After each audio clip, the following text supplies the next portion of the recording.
Okay, we're going to call the meeting to order. It is Tuesday, December 2nd, 2025. Please stand for the Pledge of Allegiance. I pledge allegiance to the flag of the United States of America and to the republic for which it stands, one nation, under God, indivisible, with liberty and justice for all. Hey. Minutes and reports received in file. Yes, we have the auditor's revenue and expenditure report for November 2025, the county clerk's November 2025 fees, and the recorder's November 2025 fees. Commissioner Committee liaison reports, upcoming meetings and events. So we've got another meeting tomorrow for budget, and then communities, there's no meeting this month or next month. We do have a solid waste management district advisory committee meeting tomorrow for some grant scoring. Cole County Extension meeting Thursday. Eastside Business Association meeting Friday. There's several things. I'm a little behind this morning with this early start, so I apologize. There's a Capital City Housing Task Force meeting Friday as well, and then I think that is it. And then we just celebrate the Super Bowl win. Today's Blue and Silver Day from last Thursday. So who won? I'm saving in case some people didn't get to watch the game yet. I don't want to ruin it for them, you know. But it is Blue and Silver Day. Started. Let's see. I think they have a Parks Committee meeting, which I will miss today because of what we're doing. And then Central Bank has an open house this evening. Tomorrow budget, like Eastern District Commissioner said. Westside Business Association on the Thursday. And that's it. Okay. Thursday, there's a Tri-County Coalition, which is a new thing being organized. Friday, the 250th committee is going to be making a presentation to the Eastside Business Association. And then our Lions Club is ringing the bells for Salvation Army on Friday. So I think we compete with you with Wardsville, but I will be at 9 a.m. I will be down at Central Bank. So anybody wants to bring me down money and coffee or schnapps or something like that. At 9 in the morning? It's colder than heck on that corner. It's always... We'll be at Walmart at 3. So. Okay. And then Living Windows is Friday night. And then Saturday, the JC's Christmas parade is at 4:30. So that's all I've got. Any commission comments? New business? We normally do accounts payable review. We'll do that first. Accounts payable review. Ask for approval of accounts payable pending review. Okay. You want that motion? Yes. Make a motion to pay accounts payable pending review. Second. All in favor? Aye. Okay, bid award of 2025-30 security guard services. We bid out the security guard services for the courts, and we had 7 vendors that submitted a response. We did it a little differently this year. We did it unarmed and armed pricing. The courts would like to stay with the unarmed option. They would like to award this to Vet Securing America, which is who they currently have, and their annual amount for year 1 is $154,856. And you guys should have the bid tabs.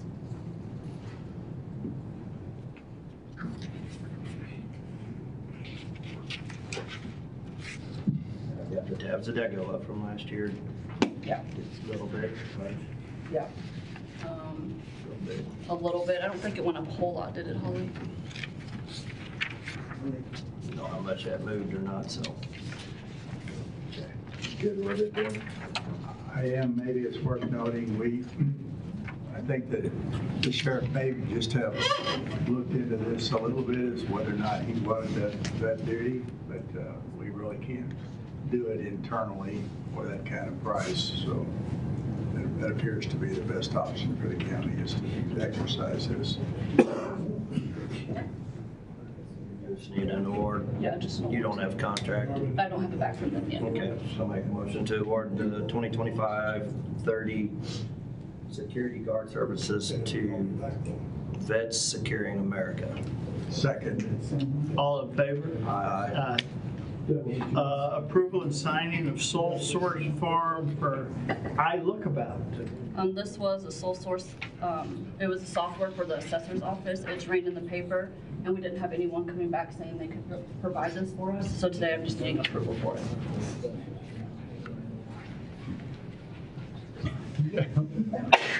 Bless you.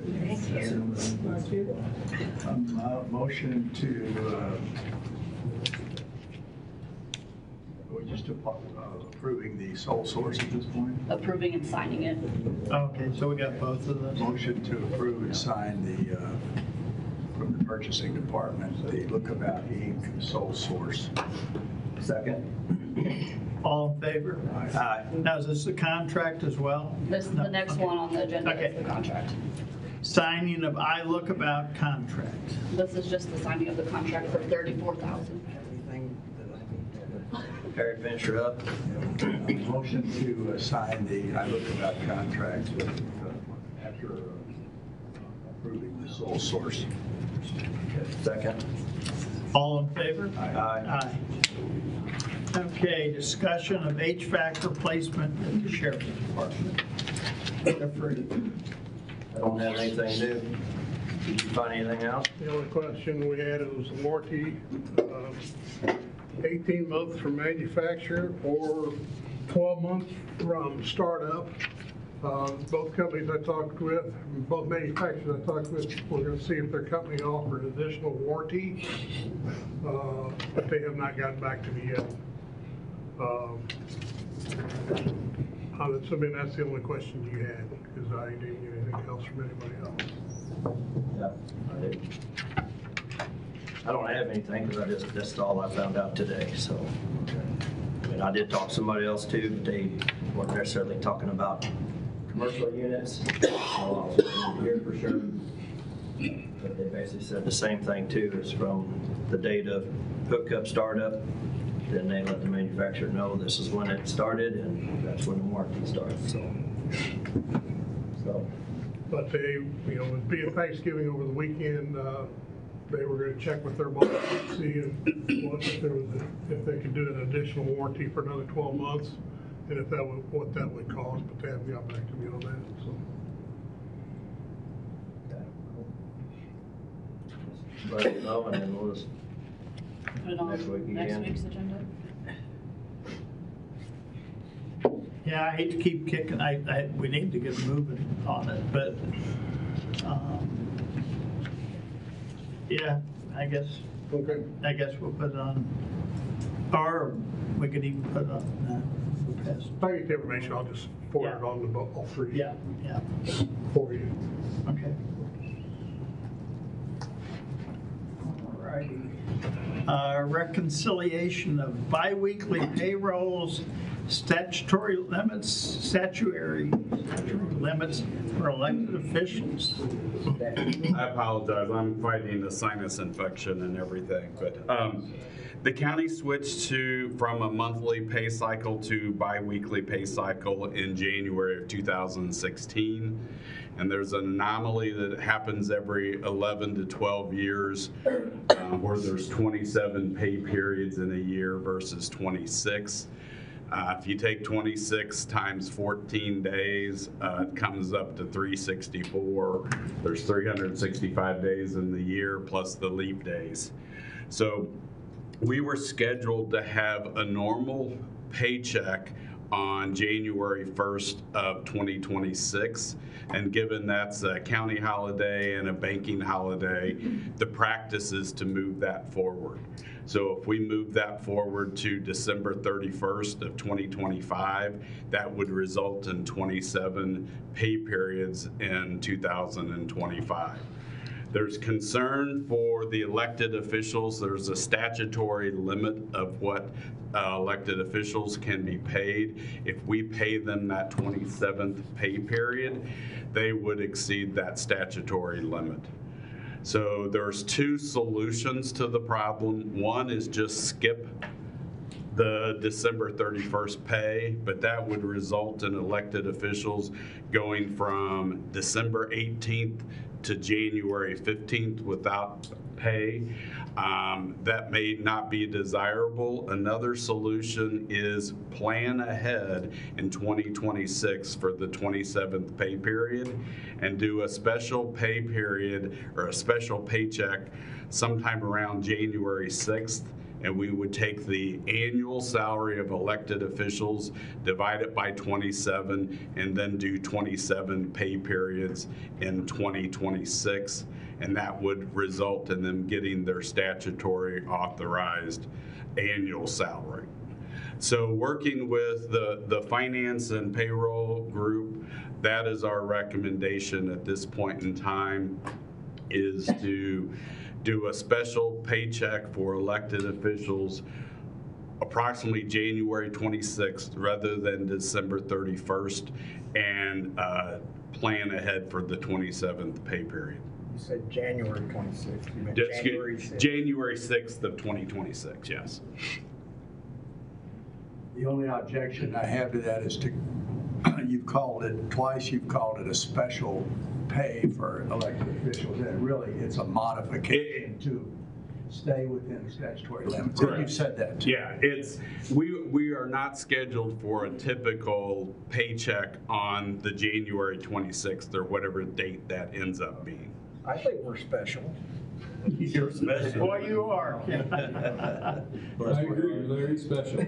But this would not impact non-elected officials, county employees. They would receive the 27th check in 2025, and the auditor's office will process budget adjustments to reflect this, because this 27th pay period was not originally budgeted in the 2025 budget. And we should mark our calendars for probably 2037 or 2038, so we don't not mess it.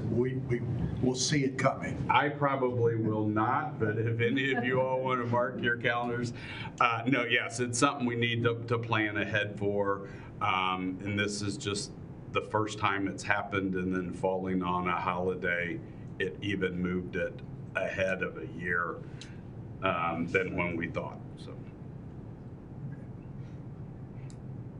any questions? No, you had mentioned it before, and it all made perfect sense, the way to handle it. We'll just postate our checks to the collector and have him sit on it for a day or two. Sure. Give it a try. Okay.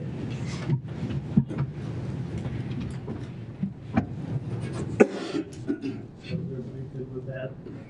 I'm certainly good with it.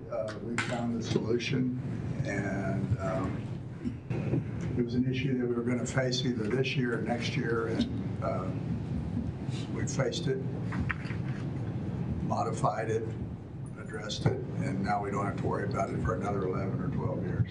One thing I did put in the memo to you all, I talked with county auditors at my last association meeting, and the ones that are on bi-weekly, they had to do this exact same thing before. So this is the norm for elected officials at other counties as well when they face this situation. Some might ask, why did we ever go to a bi-weekly payroll instead of a semi-monthly when the change was made? And there's a good reason for it. It evolves around overtime. Overtime is very difficult to compute accurately on a semi-monthly basis as opposed to a bi-weekly basis. And with our emergency services department, perhaps others as well, maybe not so much the sheriff because there's a special thing for law enforcement, but Public Works, maybe once in a while. Juvenile office. Juvenile, it's really difficult to get the overtime correct on using it. So the sheriff is double special, right? Yeah, he double switched. It's something. Or if I claim to one special. We're good to go with the plan. And it was good that Jay could visit with the auditor from Camden, the auditor from Green, and maybe others who have the same issue.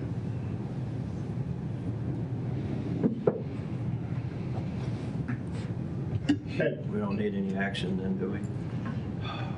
Well, maybe just, I'll make a motion that the commission approve the resolution or the approach as explained by the county auditor.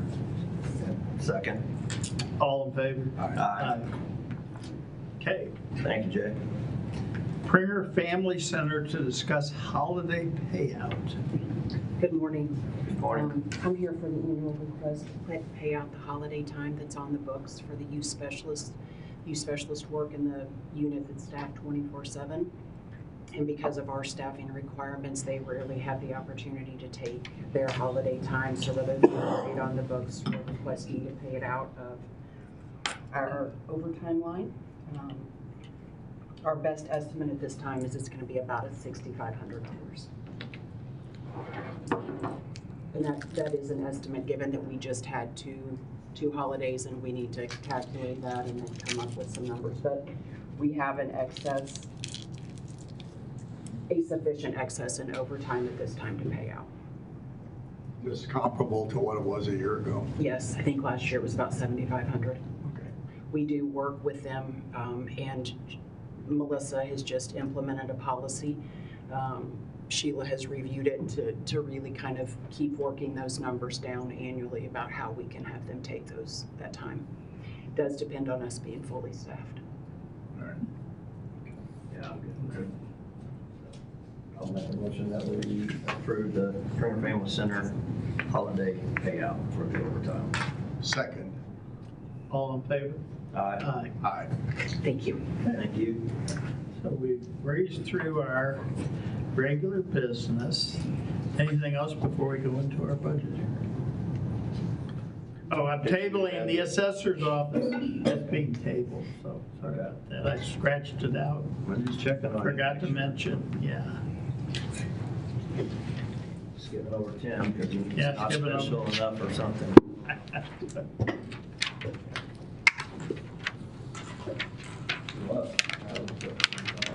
Yeah. Okay. I think we're following Rob.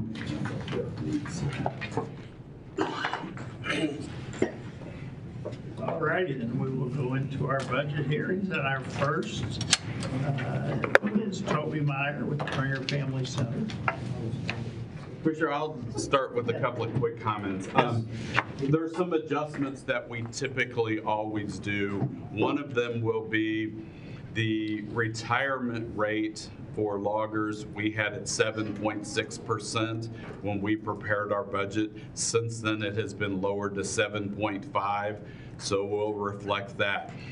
Any pay changes, title changes, salary impacts that have happened since the time we did our budget, we will reflect and update those by the time that we get together to do the official discussions and finalizing the budget. So there are a few things that we typically just update that we will do.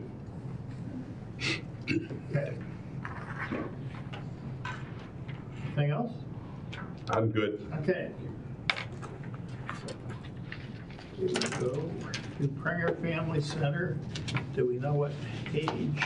It's on 75. I will 75. remind the commission that our budget, the juvenile office's budget, was presented in August and approved on August 26th in accordance with the statute with the court's budget.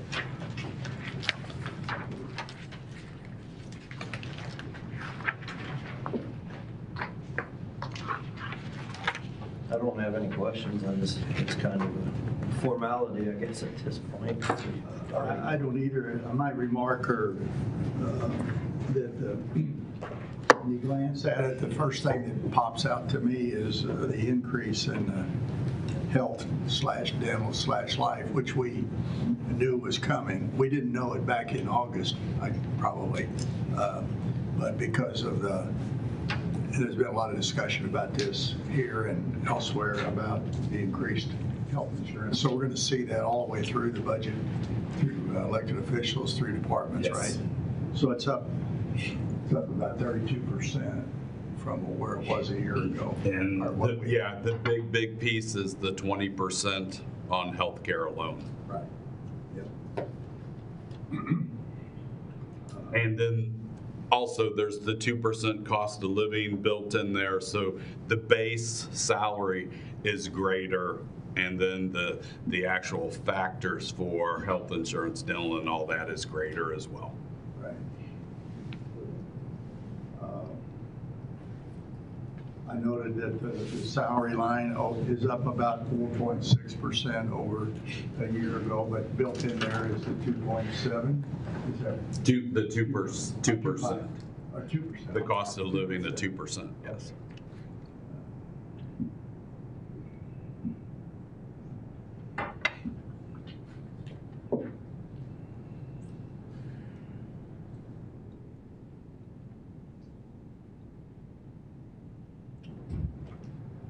There is absolutely no impact on this budget as a result of the planned construction of a new facility. It has nothing to do with this operating budget, correct? There is not.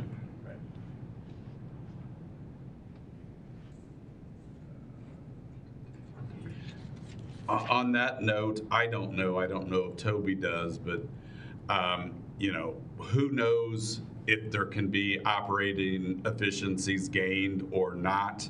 It may even require more staff with a larger facility. So we haven't got that far yet on what a new center would actually cost to operate. So the bed numbers will not require additional staff. Our staffing ratios can still be met with the existing staff. The question that we'll have is whether the existing staff will be able to operate what's called the fishbowl, which is all of the operating controls for the building, and then still have enough staff to manage the youth, but our bed ratio does not require an increase in staff. I guess one line that could change, and we don't have to get really into the weeds about what might happen in the future, but instead of having out-of-county detention costs, we might have revenue. We may. Because we'll go from 3 to 8? Is that 3 what to that- 8. I'm sorry. Yes, we currently have 3 cells, and we're increasing to 8 cells on the secure side. And then we have 6 emergency care beds where we hold the youth who are abused and neglected in the state's custody. So we also have revenue that comes in from that portion. And that's about $140 a day. Those youth, the pay is about $140 a day. Do we just on the revenue side here, just sort of just live with history and don't see anything really drastically changing? Correct.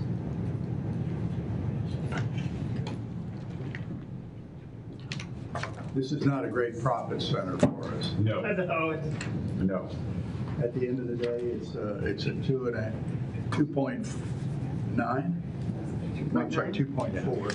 2.4 cost for the county to operate a juvenile facility, roughly, annually.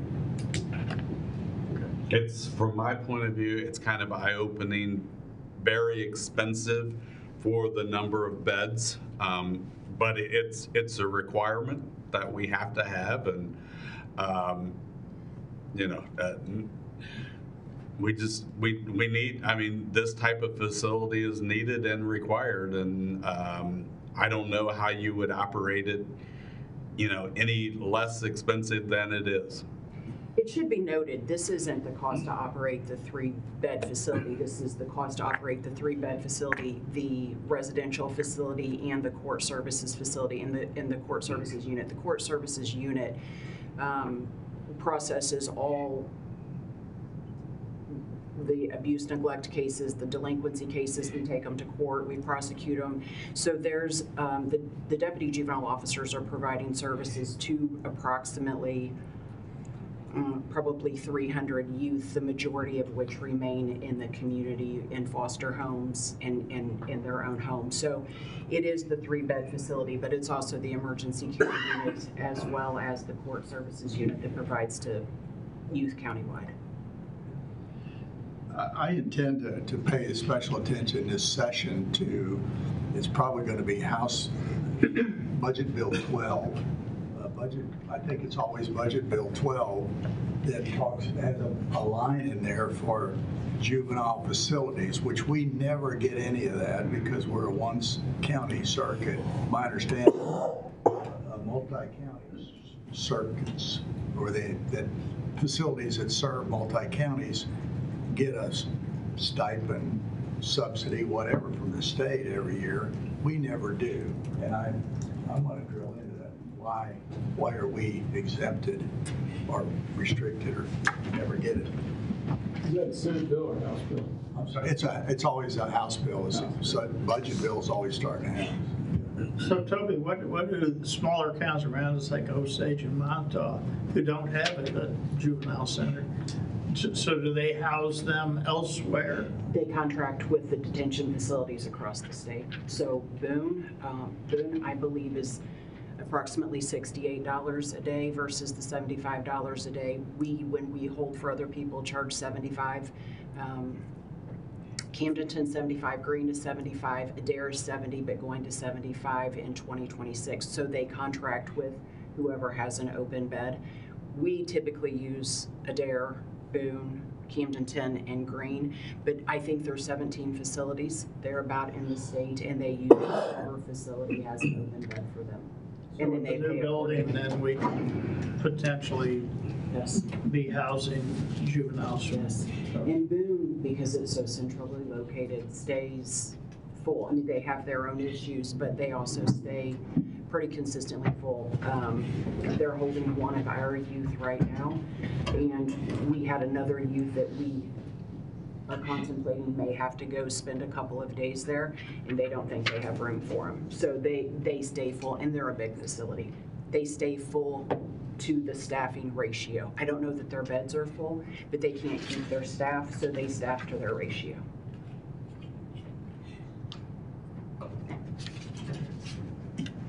Good. Thanks. Thank you.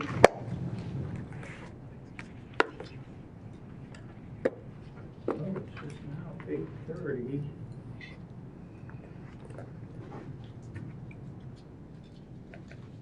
Well, we usually call people if we get ahead of schedule. Yeah. How about calling Jay to see who wants to go? I can, Yeah, Jeff, yes. Call Eric. Get him on his way early. he's probably on his way, if he's not.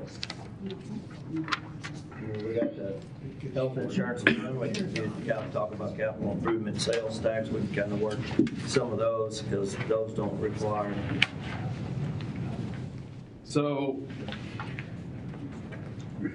we had a few little goof ups in the budget book, and one of them happened to be mine, so thank goodness it was mine. You will note in your budget book where it says 2025 activity, it says through 9/30 of 24. That's actually 9/30 of 25. And for some reason, the auditor's projections got way off. So I've updated this sheet for you of what those projections are. Salary-wise, got staff of Rob and Liz and myself. Part-time, we have $30 an hour at 100 hours for Mark. He's assisting with doing some bank reconciliations and with the audit coming up. So fortunate he's been able to work a little part-time. Social Security loggers, health, dental, and life are just a factor of salary. The bond insurance, that will come due next year, and that's $500. Excuse me. And that's for the 5-year time period. Our communication costs are, that's for the local phone bill. So that's approximately $200 for the year. And our internet cost, basically $4,600. And then the meeting, travel, and dues, and that's association dues, like $300. Association annual meeting, $300. MAC meetings, $700, and the MAC Legislative Conference, $200. So for meetings, travels, and dues, $1,500.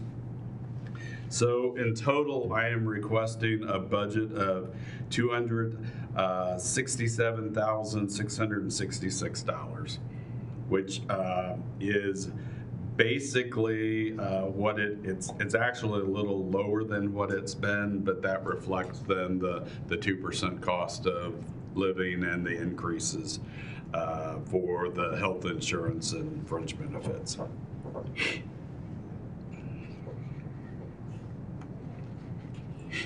You mentioned the bank recs that Mark had been working. Are those ours or are those circuit court? He's working with the collector's office there, and then provided some advice on the budget process, and then going to provide a little advice consulting for the audit as we go through and prepare for next year.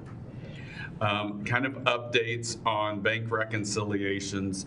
We have been told that the courts have been reconciled through 2023. We have not received anything yet, but they hired out some additional help to get that done.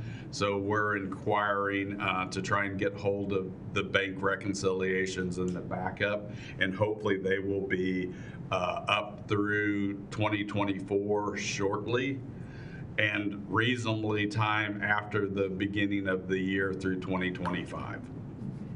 But I'm hoping to get that issue resolved where it's no longer an audit finding.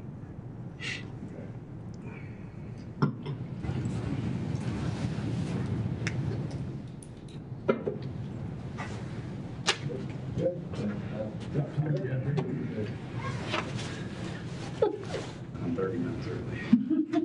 Okay. You're up if you're ready. Yes, we moved you up a half an hour. Because I got the other folks coming. Oh. So. Oh, we could do capital improvements. You could do Tim. He's on the list for today. Okay, Tim, yeah. Tim.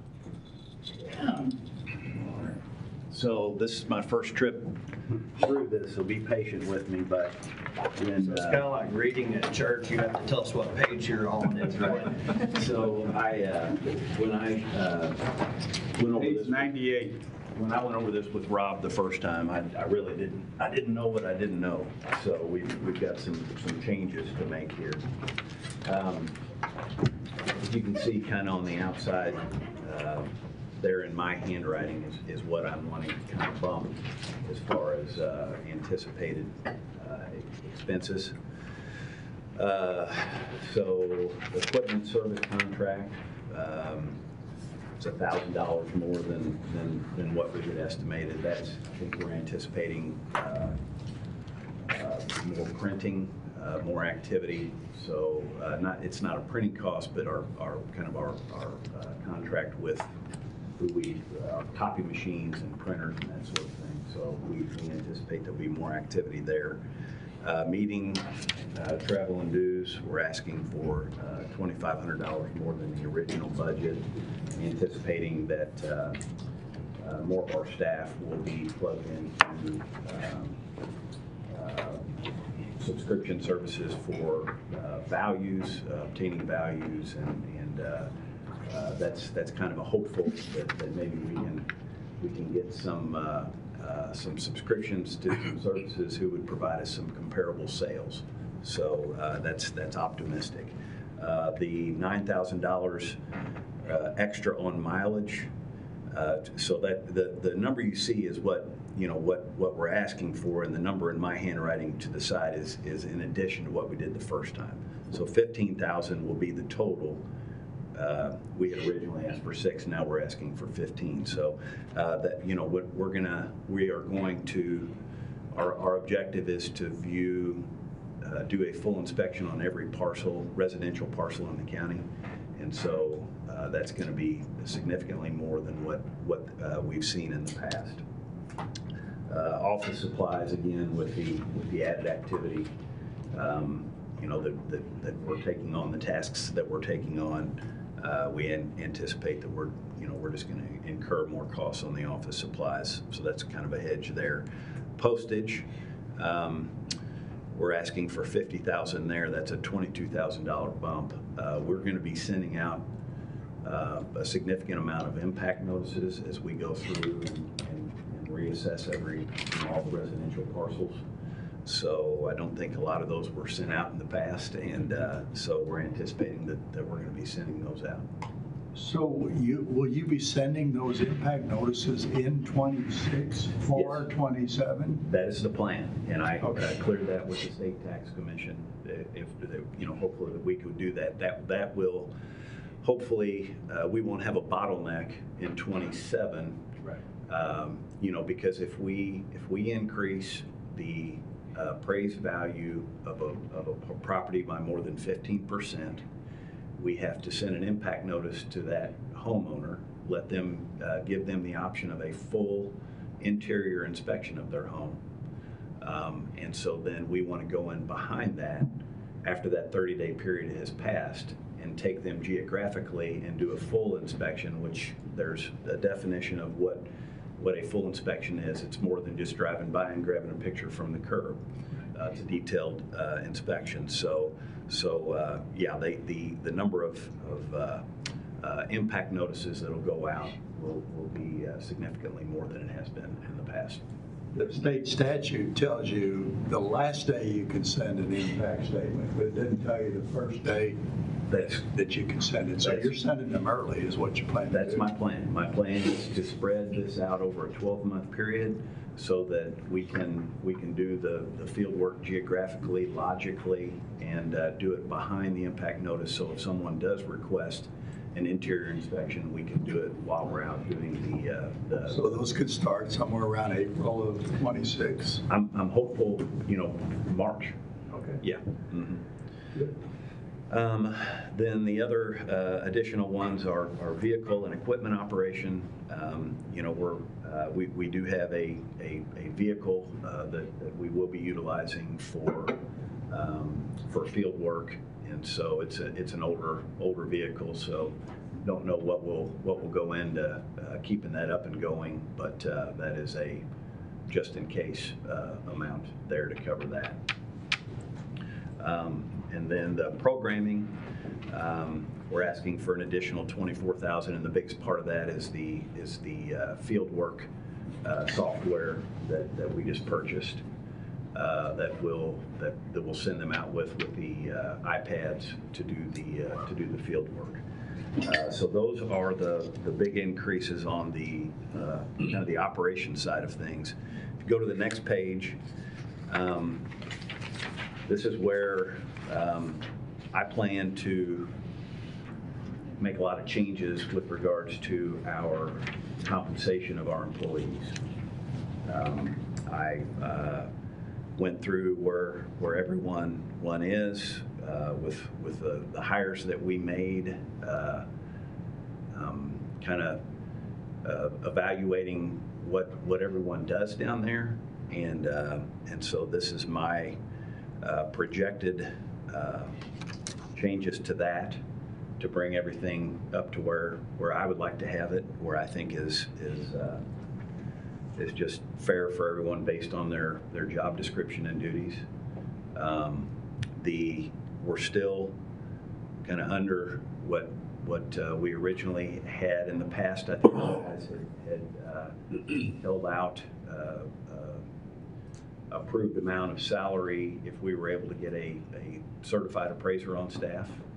And so my goal is to, I'm going to accept that role as far as valuing property with Michael Hernandez, who's our residential, and he is a certified appraiser. And so what we've done is, since I'm stepping into that role, we've taken on the field inspectors to help us get the properties viewed, and that by hiring them, we're coming in under what it would have been to kind of get it full staff with certified appraisers on staff. So are you calculating overtime in your salary line? I am not. I don't anticipate the need for it. Well, when you say hiring them, they're at a set rate now, you're wanting to increase their rate? That is correct. Will they still be within the 40 hours a week? Yes. Yes. Because even if they took on a second role, they're still subject to overtime rules. So we don't have like a number for this position, a number for this position, and combining the two for a single person, it would trigger overtime. Explain that to me again, I'm sorry. Okay, say that I work for you and my regular role is X, and that's a 40-hour-a-week job. We've got additional duties available, and so I'm going to pick up those as though I were a second person, but I'm doing that work. It's overtime eligible. It's not 40 hours for this job, 40 for this one, or however it shakes out. We have everything defined the way I want it, and it falls within the framework of this pay. So there will be 40 hours a week? Yes, ma'am. Okay, that's what I needed to confirm. Yes, ma'am. Yeah. Thank you. And we had overtime built into the budget originally. If that needs to be modified, we can do that going forward. Thank you. But I would prefer to get done what we need to get done while we're there. Of course, yeah. Mhm. I just want to make sure that we're not miscalculating overtime potential. Thank you. So I didn't really know how to estimate the health and dental. I guess that went up, and I was kind of using old benchmarks there to estimate what that would be with the increase in salary. So I really, that needs to be reevaluated. I heard you all saying that this morning, and I hadn't factored that into my projected numbers. But this is all, I apologize for the curveballs, but again, when this was kind of put to bed the first time, I really didn't know. I didn't know what we needed or where we were going with a lot of different things. Yeah, Tim, with the start date of September 1, we worked with him early. Since then, he's come back. The auditor's office is in full agreement on these revised requests that he's made. And as we move forward, we will reflect those in the budget request.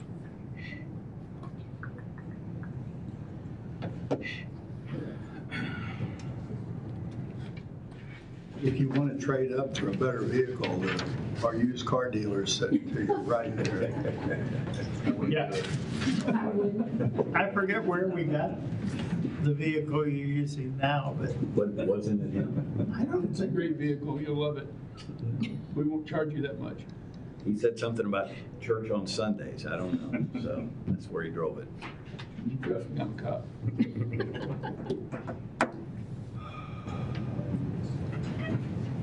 Is your shredding budget going up? Look, there's a lot of paper that's leaving your facility, I think, right? That is correct. We are probably a quarter of the way through boiling all of our old files down and keeping the essentials and going paperless. So what is the charge for that? I wasn't aware I of think that. just a monthly charge, might be $30 a month to have that. Does that truck pull in your lot or behind this building, I think? Behind us. Behind us. Parks down there by my vehicle at the alleyway. Are they going to charge us by the sheet? They charge you by the box. Okay. Yeah. Might be a little bit of. Don't throw them in a dumpster. We had a few years No, I know. ago, we Yeah. found a bunch of files in the dumpster with names and all that. Jeff said something about a bonfire. I don't know. They just want to know what I was doing in the dumpster, how I found the boxes.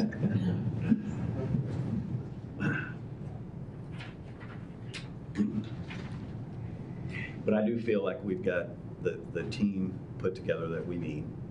And I think if we can, if we're able to move forward kind of with the changes that I've requested there salary wise, I think we'll have a well-oiled machine. Very hopeful of that. Good.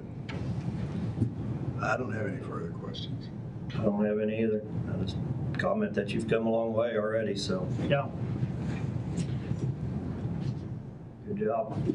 And the salary changes we've talked about are actually lower than the original budget request, so.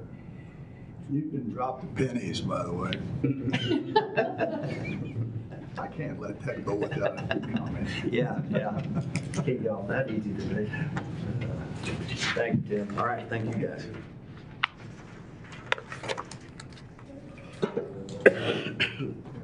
How close, are you ready, or do you wait We for? go anytime. I know Matt and Carrie are coming, they're here, so yeah. we can Okay. start. Okay. After that, I don't know who's gonna show up. When will you want a little pause in between, or do you want us to try and reach out to let people know that we're ahead of schedule? We need to let Chris, if we do Eric and then we've already done you, Christie would be the next. Yeah. So I would maybe let Christie know that. Okay.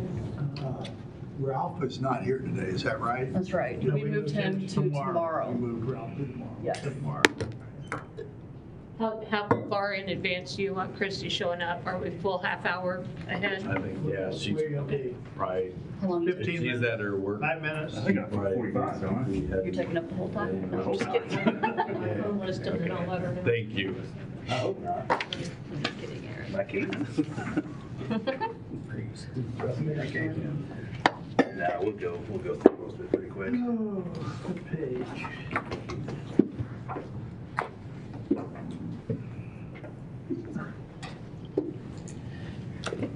I'm going to start with a few items and then we'll get into the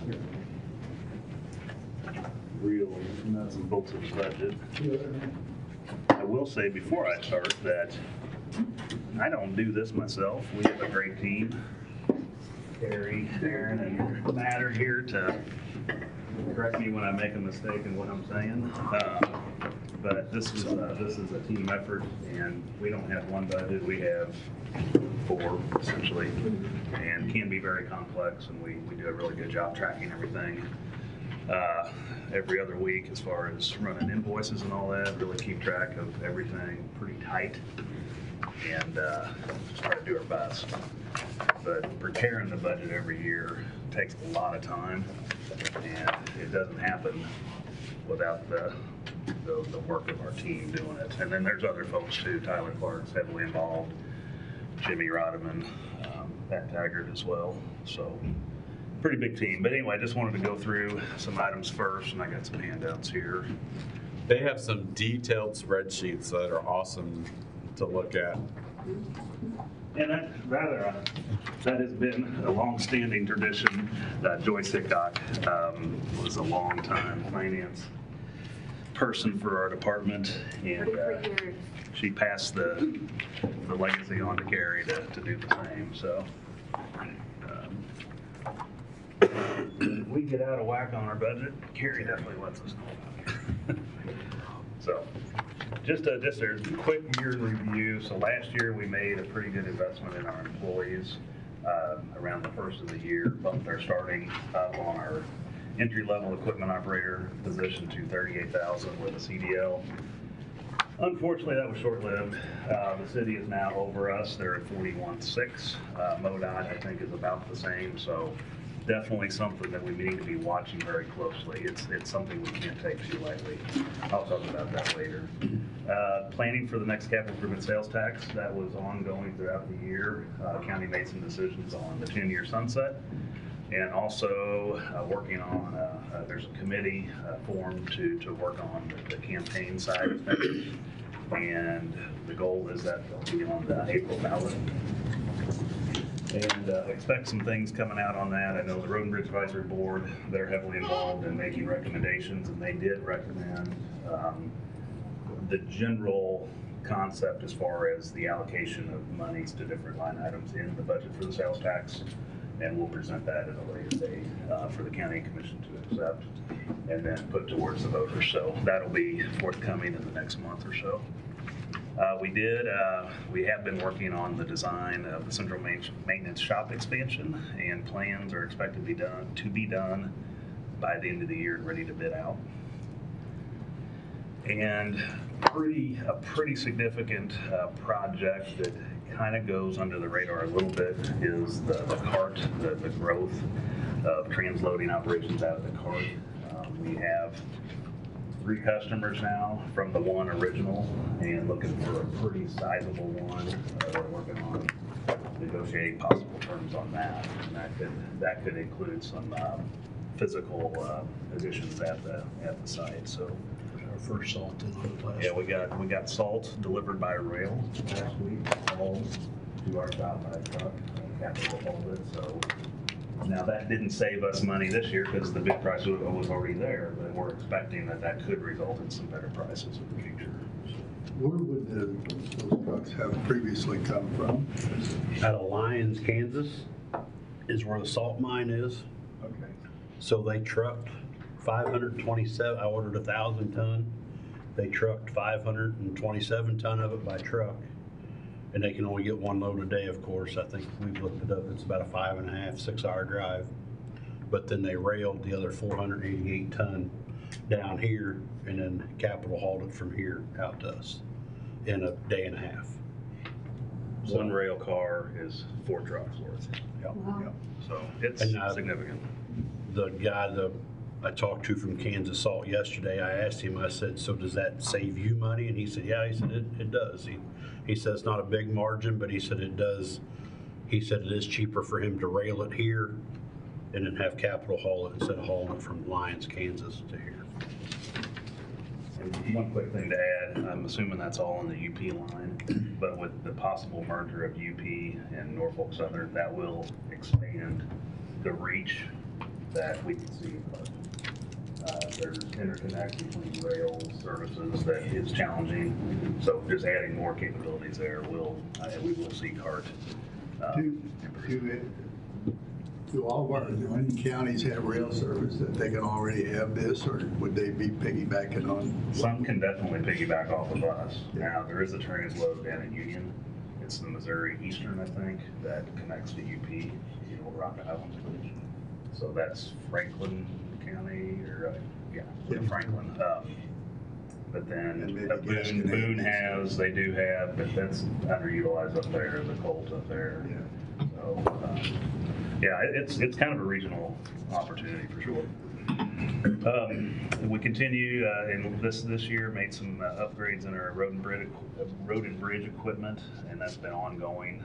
Being able to life cycle equipment and surplus them at the right time definitely keeps our overall cost down. We have a big road and bridge capital improvements program funded through the sales tax, and that continues to keep Matt and the engineering department very busy, just keeping up with it. It's pretty sizable this year. Of course, Logwood Drive was the big project.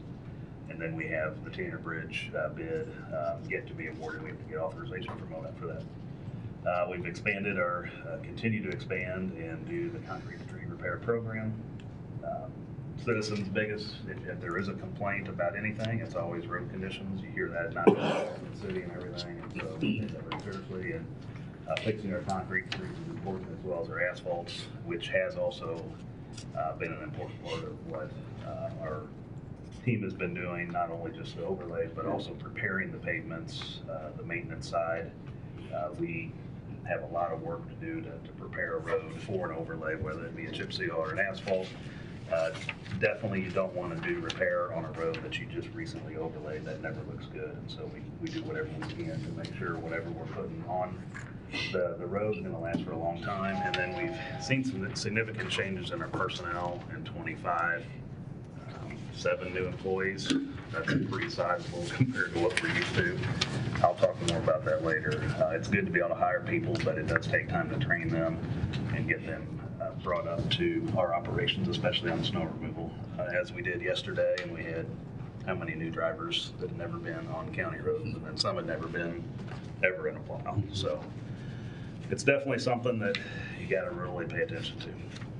And then some key things for 26, we are and will see some changes in the planning department with our building inspectors. The 2 that were hired back in '99 have been with us ever since. Mark finally hung it up this past year, and Pat is likely to retire next year. So we brought in a new building inspector, and so just in general that we'll see some changes in how that whole department operates. Last week we talked about updating the building codes. That'll be a significant effort to get us closer in line with what the city's using. Just basically be more up to date, and it's helpful for the contractors. And then just continued working on the capital improvement sales tax, not only the effort that the committee will have to get it passed, but also assuming it is passed, we'll have to start formulating, a 10-year plan instead of a 5-year plan. It's a lot different. The 5-year definitely constricts us. The 10-year is going to require us to have a little bit longer range plan, which I think is needed. And we're hopeful that we can expand the central maintenance shop. I'll talk about that later. I know that was not in the recommendation from the auditor as far as the projects to consider for next year, but we feel it's very important that we do for various reasons. And upgrades and equipment. This will probably be our largest year budget-wise for equipment replacement. It'll be over $1 million combined, the 2 budgets, the road and bridge and the sales tax. And a big sales tax capital improvement program this year. Much awaited South Brooks Drive stormwater project. I started that as county engineer, so that's been ongoing for about 6 years. Sorry, Matt, to pass that on to you, but we decided to go after a grant on that, and that's turned into lots of delays, but it'll come. Tanner Bridge will be the big project, a couple other projects funded through MoDOT, and then another project for stormwater improvements in Westview Heights with the goal to overlay most of the Westview Heights area. And then I don't have it on the list, but just to highlight, through Choreograph and OpenGov online permitting, we're going to be expanding the capabilities within those programs. On the payment management side, there's a piece in there that we're not utilizing, but we will next year, in which we can predict and estimate, predict, and have a plan for our pavement management, and be able to project out several years on what the right treatments are going to be based on road conditions. And on the permitting side, there's a lot of capabilities within OpenGov that we weren't using that we will start implementing internally. So next I'll go through the different budgets and just point out some highlights, and then also items shown in red are areas that where we would request something different than what the budget or the auditor recommended. And we did meet with the auditor in his department 2 weeks ago and went through some of these already, so none of these will be a surprise to him, but just wanted to point them out. So we'll start on 172 Parks and Recreation and page 90 in the book. Really nothing too drastic there. I know salaries, our request for salaries this year was 3% COLA and 3% merit or performance, and that obviously was not recommended, but that was just missed in there, so he knows about that. That'll be decreased by $1,820, and then uniforms, We would like to increase that to 700. That's just a $100 difference. And it was just based on projected expenses. It'll be a little bit more at the end of the year for free. Go ahead. The boot reimbursement wasn't made at that time, so that's included in that. Yeah. And then, so that's really under Parks and Recreation. Not part of this budget, but just something to mention in next year. We are looking at, out of County Park, to go after a grant for a playground and bathroom at County Park. Now, to do that, we might need to do a little very preliminary engineering work to determine location and some other things. May be able to do that in-house, may have to hire that out. It'll be very minor, but if we do that, we may ask for an adjustment. Just wanted to let you know ahead of time. And that's the grant, that cycle takes a couple of years to, ask for it and then hopefully get it and then to complete it. And so we're just doing a little advance planning on that side. State grant? The Recreational Trails Program grant, it's one of the state grants through DNR, and I think it's a 50-50. Usually it's different every year. So, good likelihood we can get it, but we go after a lot of grants in the parks, knowing that money is a little tight in that department, so try to utilize everything we have to do. So 173 county planning, 53 on that page number. In salaries, we did hire a new administrative assistant and a building inspector this year, so the overall line item is changing with the 2% COLA. It's an increase of $9,045. But as I said, we are expecting a retirement next year, and so that individual salary is projected for the full year, and so realistically, we're probably coming under budget overall. Just wanted to point that out. So we're on page 54 right now? Mm-hmm. What did you say? Yeah. Yeah, 54. So that's going to be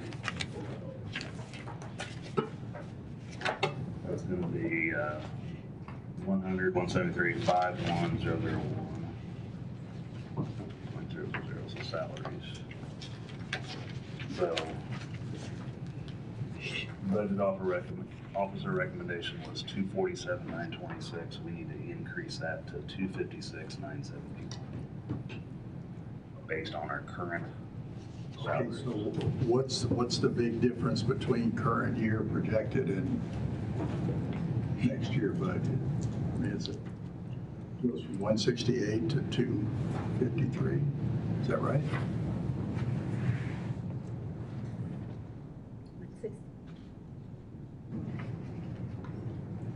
You have a vacancy for a long We had a vacancy. All year, we were paying out Mark out of part-time. And now he's retired and for a full-time. Well, there's, We had intentions of That's hiring that position earlier on in the year. We had budgeted a half a year figuring we would hire that position, Mark's replacement mid-year, and we didn't. We waited until November. And so a lot less money was spent than planned. Oh. And then Mark, okay. he was estimated at 1,000 hours, and he isn't coming close to that, and he's technically gone now, so.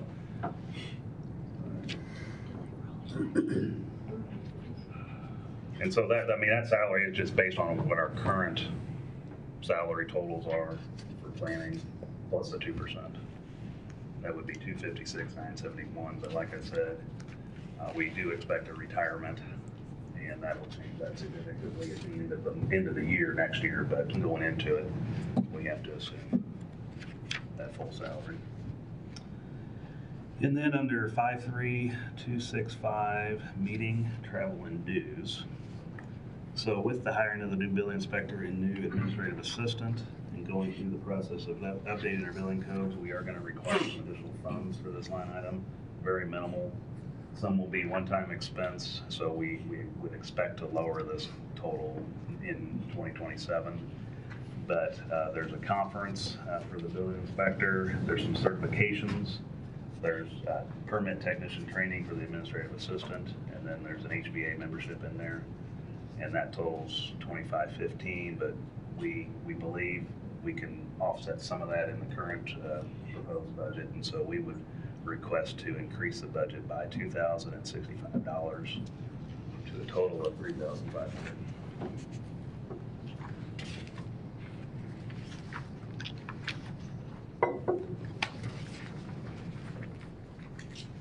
Any questions about that?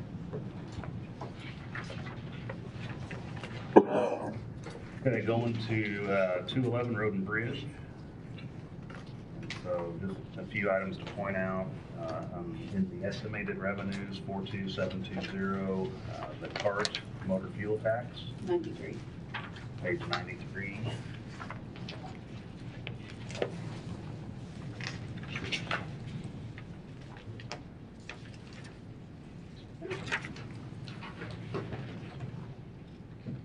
Would have the revenue side. So we're gonna expect an increase of about 9% for the motor fuel tax, and this will be the last year of the gas tax increase, the 12.5% over 5 years. And just a general statement on that, we were expecting 5 years ago that would allow us to expand our reach and abilities and add much needed funds to be able to do more in our department on the maintenance side. But unfortunately, a lot of that increase was eaten up by inflation. So we got the increase, but we got more than that in expenses to offset it. Yeah, it would be hard to say exactly, but I would say it's been kind of a wash. So unfortunate that we've seen that kind of inflation. But The county gets 15% of that fuel tax, is that right? Counties statewide? There's a formula that they use. It's based on assessed valuation of your county, and then I guess at the statewide level, the state says that for every 100 the state collects, they hold on to 70, and they send 15 cents to cities and 15 cents to counties. But then somebody's over here manipulating how to divide up that 15. Yeah, you should look at formula. Pretty interesting. Based on road mileage outside of incorporated areas and such too. The counties get it based on your road mileage, and the cities get it based on their population. Valuation too, I thought. Yeah, that's part of it too. Yeah. So I don't know if that's going to necessarily help us or not getting proper assessment. Could help us get a little more money. It up a little bit. So, yeah. We would funny how much stuff that changes, that affects, I guess. We would usually see an increase in this of a couple percent every year, but it's been higher because of the gas tax increase. But again, that'll level off. So hopefully inflation levels off to where it's sustainable. Property tax, that is up about 6% for next year. Fueling reimbursement, that did go down, and we base our budget estimates based on expected fuel costs for the next year. We use the U.S. Department of Energy. There's a formula they use to estimate it. We just pull those numbers and use that for our budget recommendation. And then in surplus property, 46293, we're increasing that number from 68,000 to 133,000. A big one on that is a motor grader. And do quite a bit of work to predict what those revenues are going to be from the surplus property, because we do have to count on that coming in to support the overall budget. And then on the appropriations, salaries, I do have some comments on that later. Leased equipment, no change there, but there's no difference from what the auditor recommended. But just to point out that that's decreasing to 20,000 from 56,000 due to the purchase of a rubber tire loader that we talked about and did an advance purchase about a month ago. Instead of having to lease that. Medical supplies, we would ask to increase that $150 based on what is actual expected expenses yearly for that. That's 53261.001, and then 53261.012, pre-employment and drug testing. We are currently over budget by $230, and we would like to increase that by $400 to $3,900 from $3,500. all very small amounts. 53296.014 miscellaneous supplies. We would request that stay at $5,000 in '26, as it was in the '25 budget. The budget officer's recommendation was $3,000. And basically, this is for some additional equipment we need in the sign shop, primarily a post driver and a few other replacement tools. So we would want to increase that by $2,000 from what the auditor's recommendation was.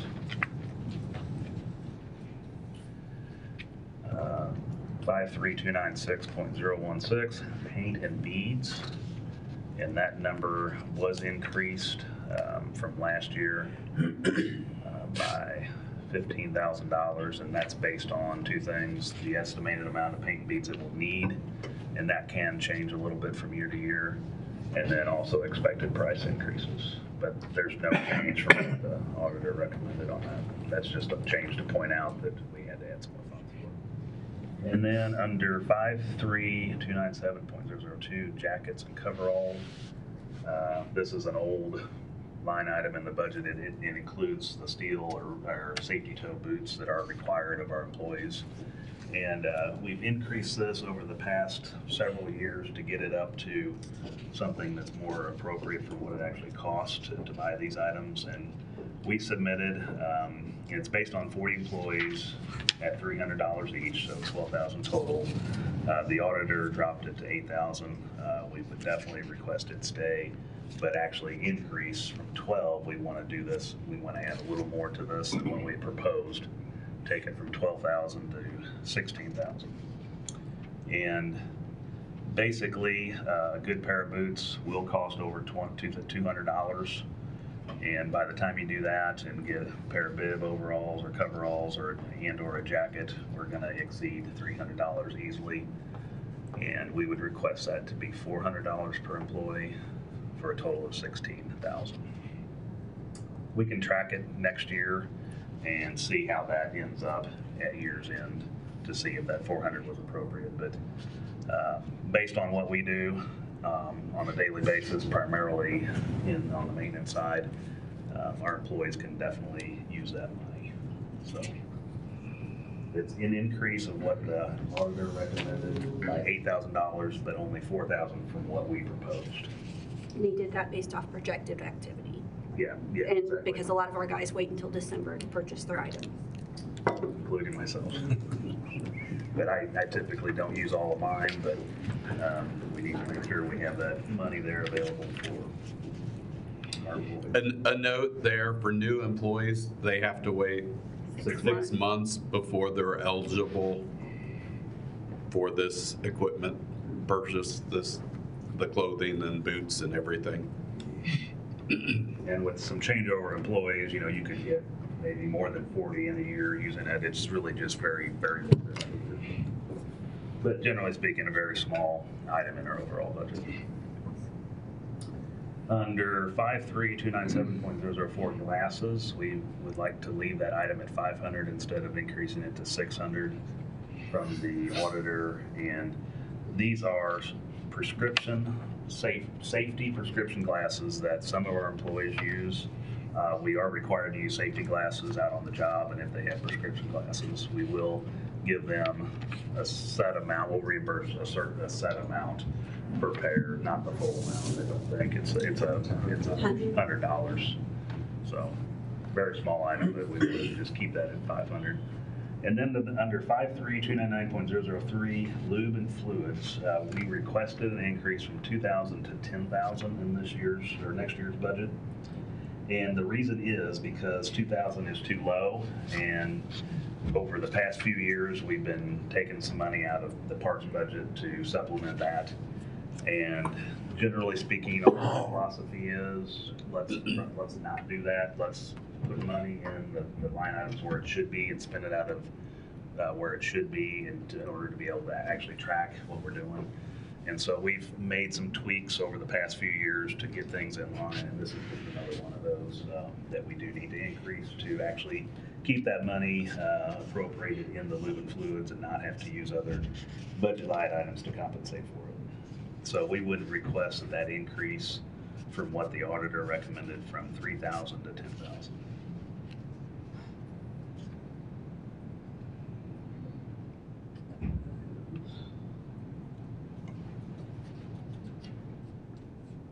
Yeah, our last year was 2,000.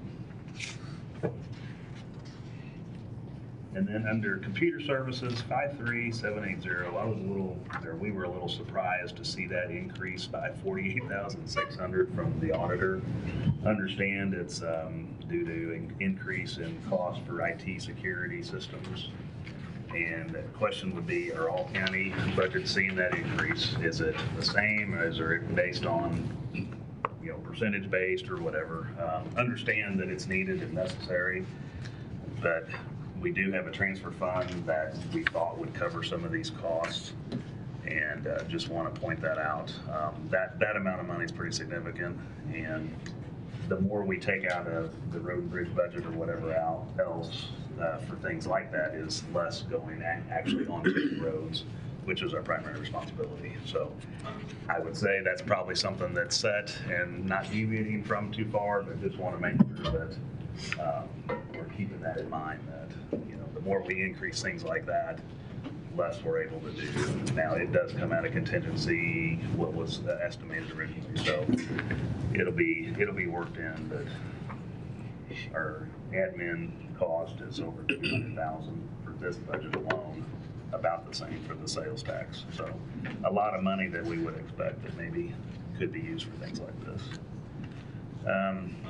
The rest of the items that I will point out are just some informational pieces for you. No changes from what the auditor recommended. So under salt, 53850.012, we are decreasing that from 264,030 to 217,500.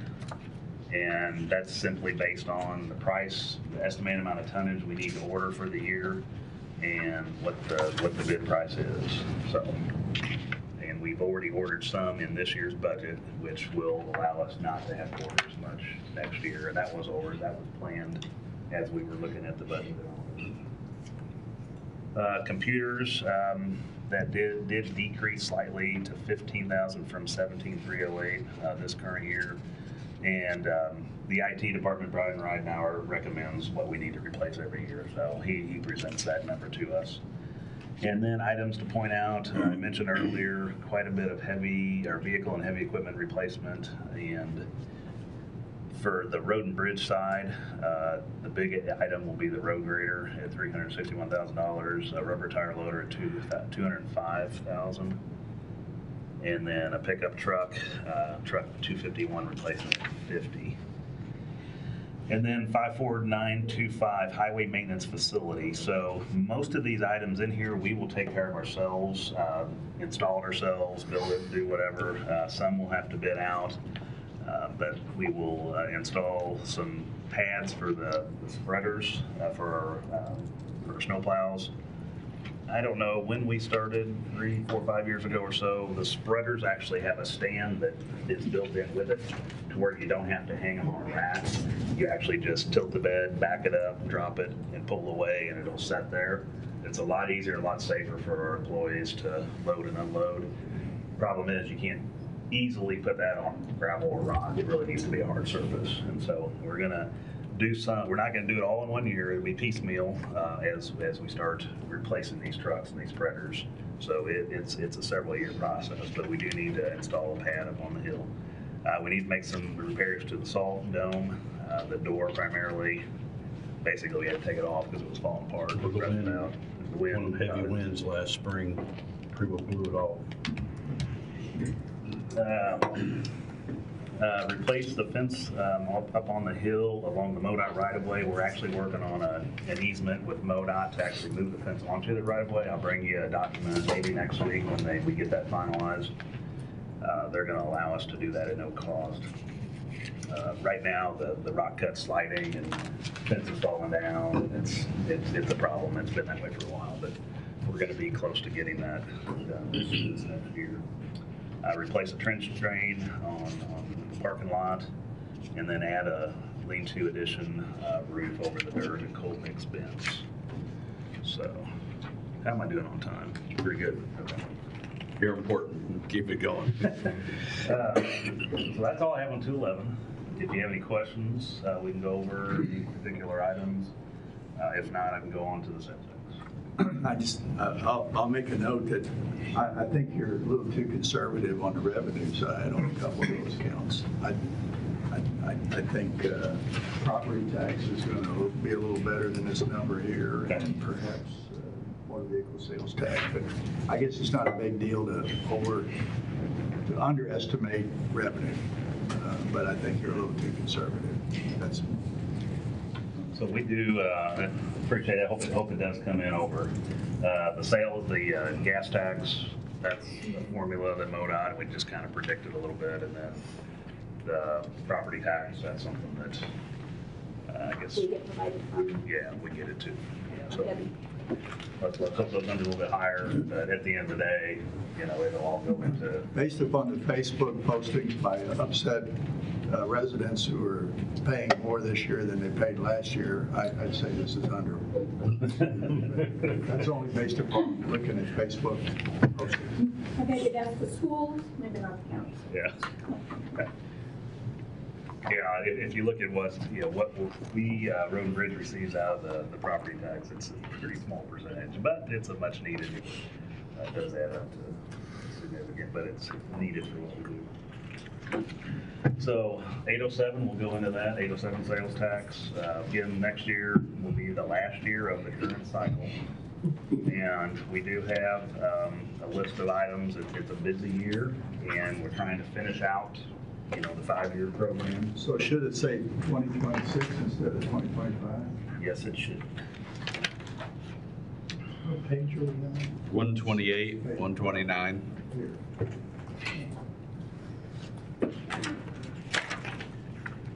So 807, so 54902, we do have some heavy equipment, just equipment, vehicles and all that are paid out of the sales tax. We got 528,000 this year coming out of that. So that'll be a pickup, a road tractor. So the road tractor we are replacing is early 90s model, 93. Yeah. It's the old Ford road tractor that's been around for quite a while. We're going to replace it. A skid steer, lowboy trailer, 1-ton shop truck, and a forklift. We've been pretty fortunate the past several years to have hand-me-down forklifts from state surplus, but the one we're using now, we're going to have to upgrade. But that 1-ton shop truck, so we have 2 shop trucks, the big one and then a smaller one, just used for various uses. The smaller one can go into a lot of other places sometimes, but it'll be, the one we have now, I think, is a 2003 or 4. It's been around since before my time, and it needs to be replaced, and will actually go with a 1-ton truck and put a surface body on it. So, and then 54907, cooperative projects, we will reimburse the city for the stadium and West Edgewood corridor engineering, and then the Madison Street improvements, engineering and construction. So they're expecting to build Madison Street, at least the first phase of that next year. Might get bid a little more later in the year, but that is expected. Now stadium and Edgewood, that's engineering right now. And with the expected sales tax, that would go in a Is the first phase the most southern part of it, or? Madison? Yes. Near the hospital? Hospital down to the old Milo H. Wells, more or less. Right. Now, some of that is some minor sidewalk, driveway replacement, and then overlay. Part up by the funeral home and the hospital, that road is part of the old Highway 54 improved portion. So that'll take a little longer. Under 54908, bridge construction, 75,000 going towards miscellaneous bridge and culvert projects. We always have just a variable item there to cover just some little culvert projects we do in-house, generally pretty small projects. That's the base account. We do have an actual account with a project number, the Hem Street Road Bridge removal. That's estimated at $175,000. That'll actually be available for free if anybody wants it. we might have a taker, hopefully. Why don't you just remove the utilities that run under the bridge and the bridge will fall down? Well, Corps of Engineers might get a little upset with us if we allow that. I'm gonna be fine on this one. Please move forward. Could, but probably won't do that. The big items, so we do have the BRO bridge projects, and those are separated from the base account. And we got Tanner Bridge Road bridge replacement. That's in the budget at 2.5 million now. It came in a little bit under that, and we'll just adjust that budget at year end when we know exact numbers. We still have to award that project. And then Sturbridge Road bridge replacement, that's estimated at $413,070. And again, if we get a little closer and have an updated estimate on that, we can adjust those numbers at year end with the auditor.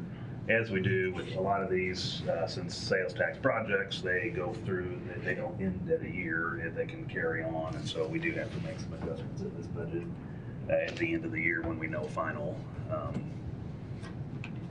invoices and everything, we can file these out. We got 3.5 million for Hickory Hill Gravel Road upgrade. We have 843,000 for stormwater improvements, and some of that is for prep work for the resurfacing. We will go in and we'll replace all deficient or deteriorated culverts ahead of time. And so we do supplement the road and bridge maintenance side through the sales tax by 100,000.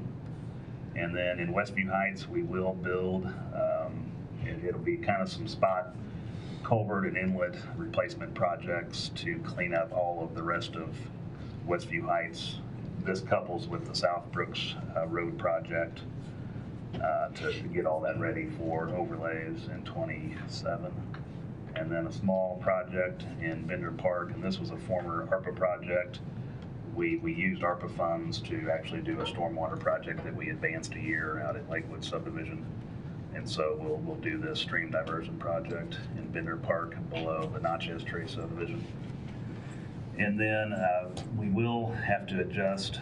We did include 295,000 for Scrub Station Shear Drive stormwater improvements, and that's the engineering. Those roads would be overlaid at 28. So, and we had an opportunity to start that engineering a little bit sooner.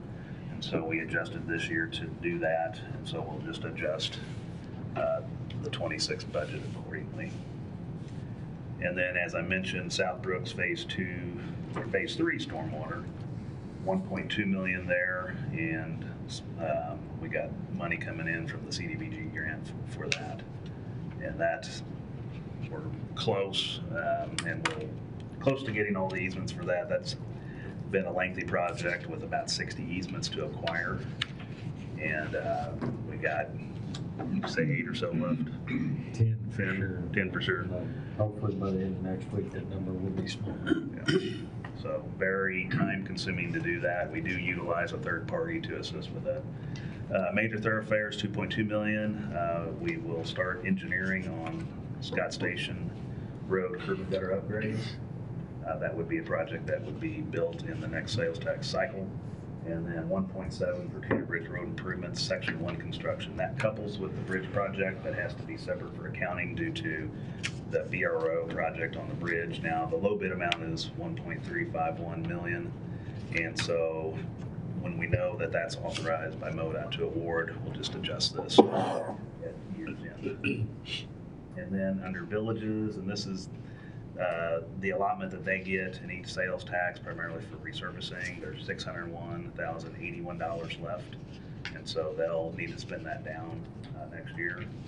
Under resurfacing for 54928, that's for our side, 1.558850 million, and primarily goes to overlays and chip seals, but then we do allot some money for resurfacing asphalt prep work on our roads to be resurfaced, and then also 200,000 will go towards concrete street repairs, and then a safety improvements project of 125,000. That's 54929, and that's pedestrian crossing business 50. We would like to get those completed this year or next year, and then a Rainbow Drive sidewalk tap project at 500,000. And that's in 54929, and it's got its assigned project number. And then there's some That additional one bids out Friday. bids this Friday, yes. So we'll know more detail on that after that is bid. And then under cooperative projects, I think that's the last item in the sales tax, and that's the specific projects that were awarded money in the 7 small communities, actually 6 of the 7 that received money. This is some remaining funds to be completed on some projects, but primarily it'll be Centertown, who just recently got a TAP grant for their project to add to it, and so they will be working to get that award their bid out and awarded. So, and then just wanted to go through a few remaining items and try to do it relatively quick. So 806 sales tax, that's the other county facility improvements. This year, again, we had gotten approval and we've moved forward with the design plans for the shop expansion. And these will be completed by the end of the year or early next year. This is just a general schematic of where it stands. And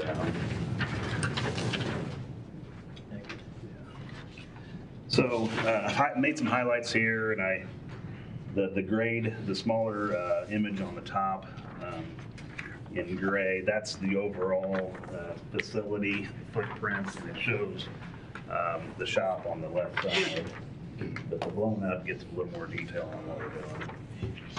So we haven't done really any type of expansion or anything to our facility in the 20 years that I've been there. We've done a few odds and ends around the site, primarily pavement, and we do that kind of piecemeal as we have money each year. We allot so much. We've done some lighting improvements, worked on the salt dome, just different odds and ends, but we have not done any kind of expansion or anything sizable for several years. Our facility was built around the early 80s and was built as truck parking and a small office. It, I guess, turned into maintenance, road and bridge maintenance when we relocated from the original site, which is now the Parks and Recreation Maintenance Facility on Ellis Boulevard. And so 2 sides of this building, one side was for gravel road maintenance, the other side was for asphalt maintenance, and they didn't talk to each other. They were separated on purpose. As everything merged, we became public road works, away from the special road districts and all that. The operations changed. And now we're doing full maintenance of everything that we have. Very little do we ship out to a third-party repair shop or whatever. Very little. We can do anything in-house. In fact, we've added our capabilities and are building our trucks instead of shipping all that out, saving us quite a bit on each truck, and able to buy stainless steel beds, swap them over on a new cabin chassis rather than do a full dump truck purchase with everything, which can be upwards of $250,000. So talked to you all last year about getting some money in the budget to do the design of an expansion to the shop. This couples with the progression of central maintenance to taking on more and more county department vehicles and equipment. We're doing everything other than sheriff and EMS right now. Going to the next phase will allow us to take on sheriff and possibly some of EMS. We're still going to be a little constricted on space to get fully into EMS, just with everything additional that they need, but we can add a lot of capabilities. We've added them already, but we can keep adding more as we allow more space. We currently don't have enough space to really operate like we should right now. Dump trucks cannot lift the bed up in the shop inside fully. In fact, we had one in there yesterday that they had to work on. The auger wasn't working, and the bed was only up maybe a quarter to a third, just because the ceiling's not tall enough. So the plan on this is to take off a portion of the existing building, basically rebuild a portion, raise that ceiling from 16 feet to 25 feet, And then the whole new section would be at that same height at 25 feet. The floor inside the current shop, it was flat originally, not meant to work on equipment. Generally, you don't need things to drain unless it's raining out or snowing. And anytime that it's snowing and a truck comes in and it's full of snow and ice and everything, it thaws out and it's a mess. And so years ago, before my time, they cut the floor out, put a drain in, but it all drains to one side. The bad thing about that is it's too steep, and so if they're underneath a piece of equipment working on a creeper, they roll down. So not ideal, but they're making it work. So we went into this project with the idea we need to build something that we can operate in how we need to, plus add capabilities with one item primarily on the far side, and that's adding a wash bay. We do not have a wash bay at our shop. Nothing. We did years ago, and it was outside, and it drained directly to the Morrill River. That's was not acceptable at the time, and it was taken out a long time ago. But since I've been at the county, it's probably been 17, 18 years ago that it was disconnected. And so we have to go into town and use a car wash, which is not ideal by any means. It takes time away, and it just slows down our operation. When we, like today, for example, maybe and definitely into tomorrow, we'll be spending days cleaning up equipment. And as we experience with our equipment, because it's in that salt so much, that environment so much, it is unbelievably corrosive. Trucks are one thing to take to town to wash, but your loaders, skid steers, backhoes, you know, to have the wash bay on site would just be, we spent how much money we have to spend on the loader this year with being in the salt all the time and stuff, not trying to get, getting the salt back out of that and stuff. It's just, it's hard to get the loader car wash compared to a truck or something like that. And I think there's only one car wash in town big enough to roll one of our trucks in, right? Yeah. Just the one. So it's definitely challenging. So that's a piece to this whole expansion that is kind of really a side note, but it really ought to be front and center to the overall plan to just expand our capabilities and be able to do what we need to do. So just, a few other things to mention. There's a space in here. So right now, our oil barrels, so we buy bulk oil to do all oil changes and all the fluids and everything, that sits on the far right side, and it just takes up, whatever space we got right there that was available. That used to be a bay that they worked on equipment. Now it's storing all the different fluids and everything, oil. So that'll actually go into a separate room by itself. Get that out of the general area just to clean everything up and just allow things to function a little bit better. We're going to add some bathrooms.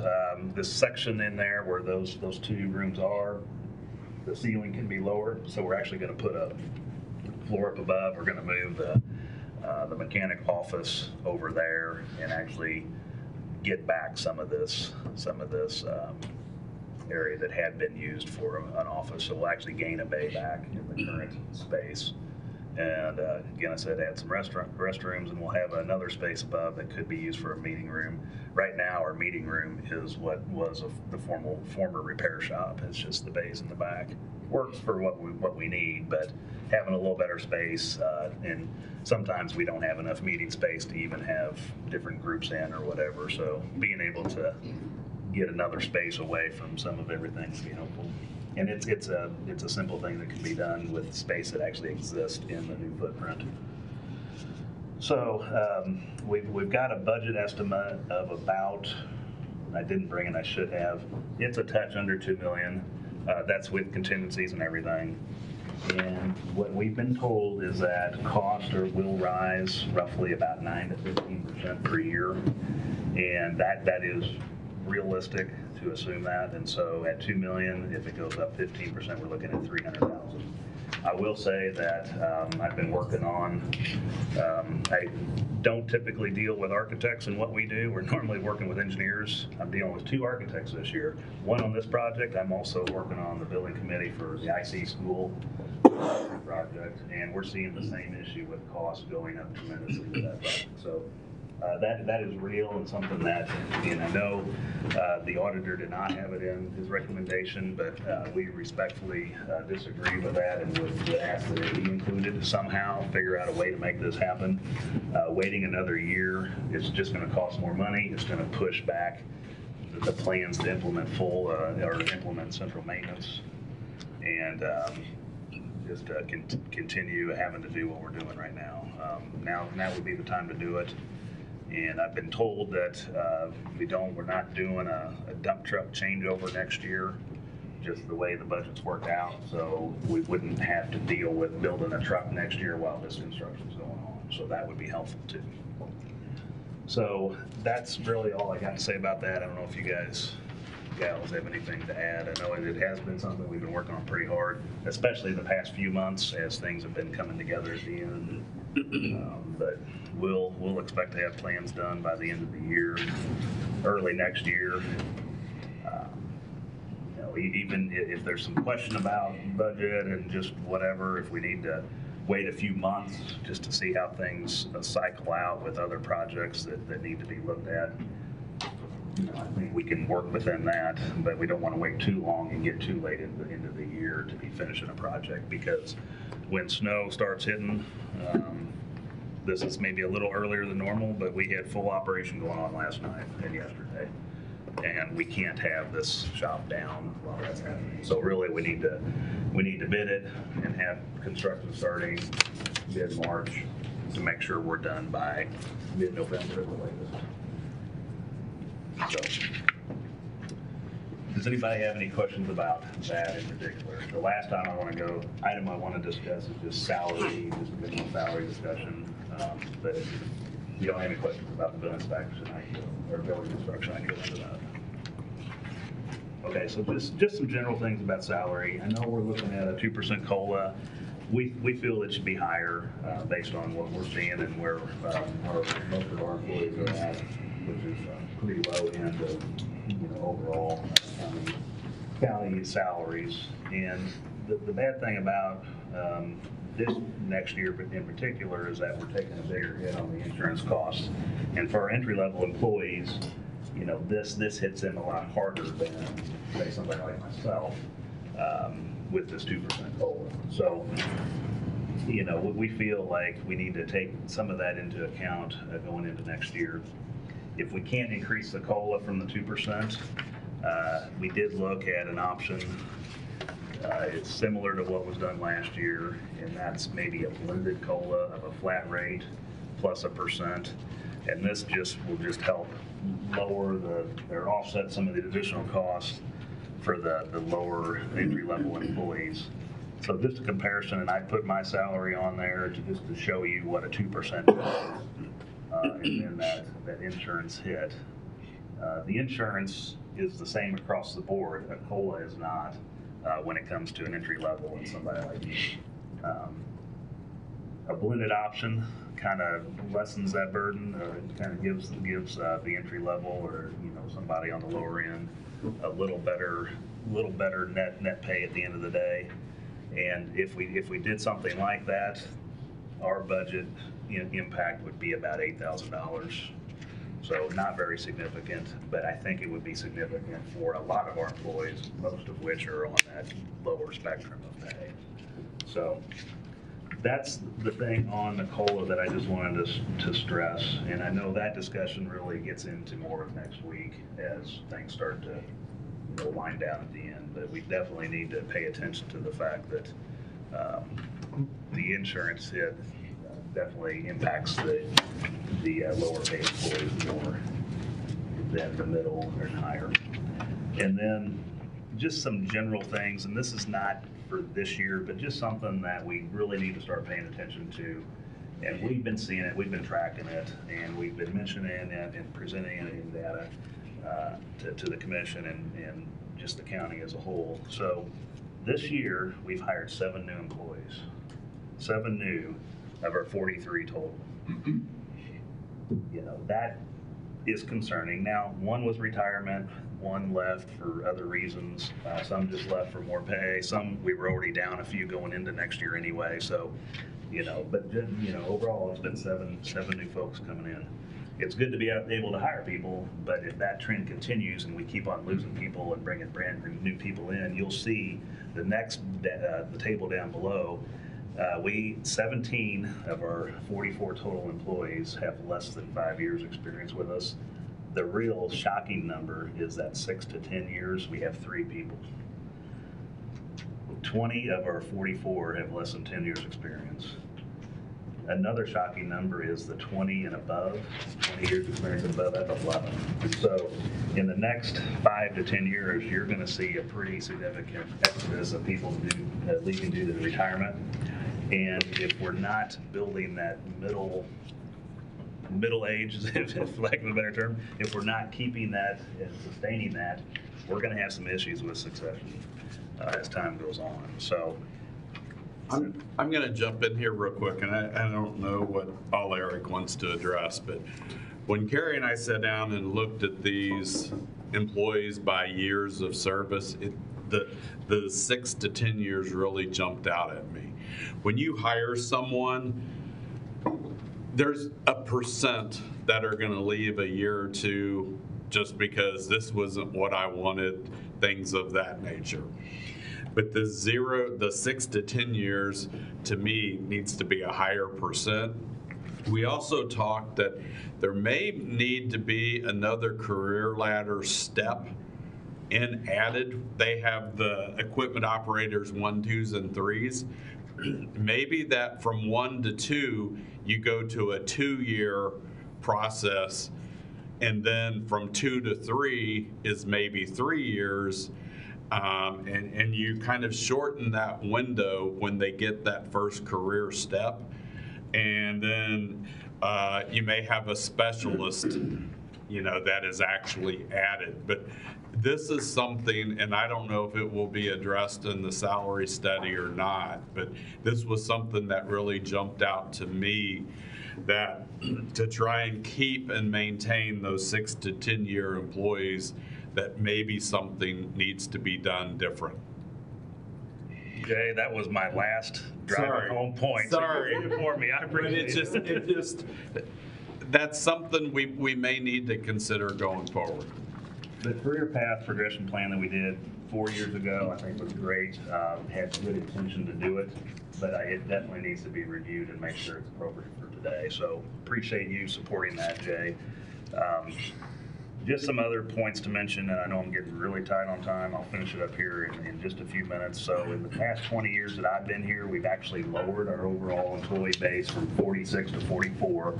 Now that's full-time employees. It doesn't include the combination of the and our road mileage has increased, maintenance responsibilities have increased, the amount of cooperative projects or sales tax capital improvement projects that we do keeps on going up, and so we're doing more with less, which is fine. We're doing a good job at that, but just want to make sure everybody's aware of that. Our combined years of service, which ties into the whole employee retaining people, has gone down from 628 in 2020 going into 26. It'll be 461. We can't continue to do that. I mentioned earlier, MoDOT and Jeff City, they're paying much higher than our entry level, so we definitely need to be improving that. And some of all this is due to societal changes in the workforce. We're seeing it firsthand where we're at, and there's some of it's due to just a high demand for the type of employee that we hire on specifically the road and bridge maintenance side. That's going to keep on being an issue. And just a point to make, in the jail, we have somebody, you know, a jailer starts at $50,000, a patrol deputy starts at $53,000. They should be paid that, at least that, probably more. We also feel our equipment operator making $38,000 should be paid more, especially given the fact that they're required to drive a $250,000 dump truck in the snow when we tell people to stay off the road. So I think we just need to look at making sure that you know, we're paying where we should be to be able to sustain long-term, you know, planning and succession of our overall department, and not just work on these 1 and 2 year increments. We need to be thinking long-term. We try, we do the best we can, but just overall need to keep working on that. And I'm hopeful the job study will show some of this and be able to help us make some plans going forward. So really glad that that's taken place, and, you know, expecting to, really curious to see where that lands.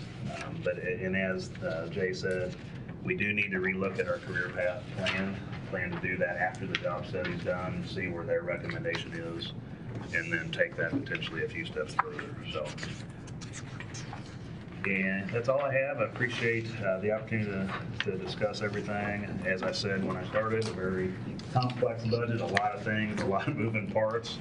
I'm very thankful that we have a great staff to work on the budget, and a great staff to implement it year in and year out. So we couldn't do it individually. We do it together as a team, not just us working in our department, but with other departments.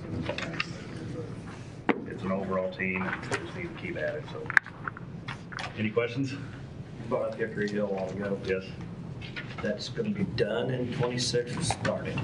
Both. Yeah, we'll bid it mid-spring or so, give or take, and we will if it's done by the end of the year.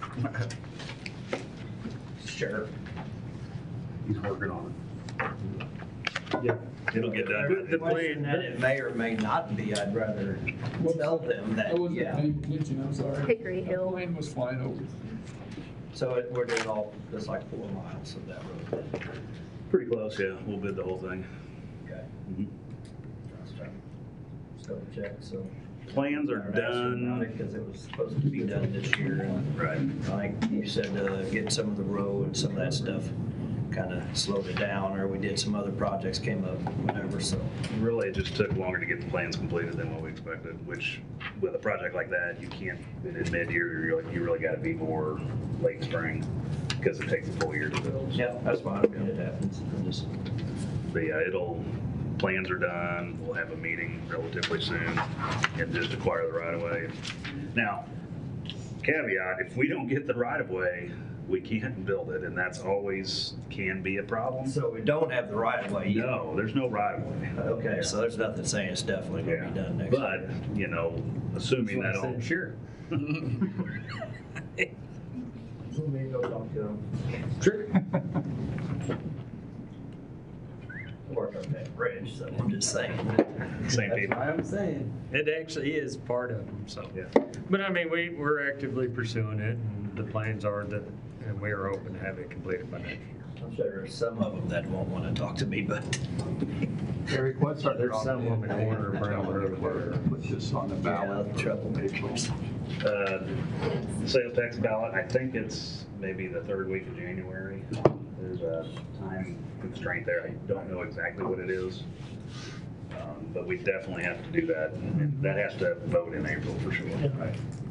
Because the city's got to go in August. Now, the city has not endorsed the 10-year yet. They have in their Public Works and Planning Committee, has, but not the full council, and that'll happen soon. But because they follow us by several months, they don't have to do it quite as soon as we did, but they'll be on board with that 10-year plan.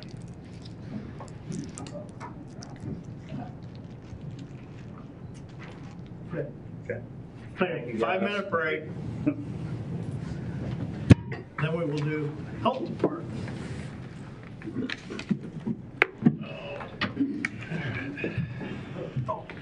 Haven't been sitting there that long, have we? It's my access. Don't worry, I was making the same noises you were making. 2 hours. It gets better, right? You know, it's funny when they take your spine and they unhook the muscles and everything, and then they scrape It made it. And I don't know what they did to my muscles, but then they reattach them. It takes a long period of time.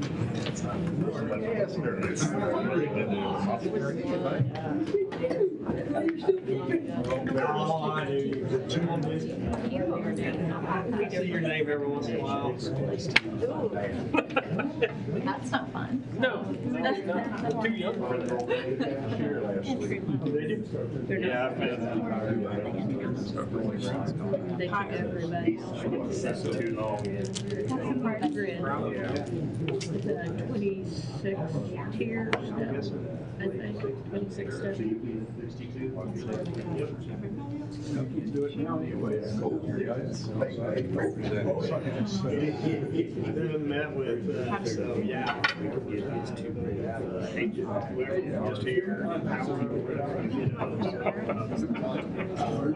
Okay, that's okay. Manual adjustment. You actually get help kind of get things in perspective. Reason to be worried around. Well, yeah, to be where you are, they, I mean, there's the minimum years and the maximum. Yeah, And then it's, their it makes steps are. Here's so far. Now I'll go again.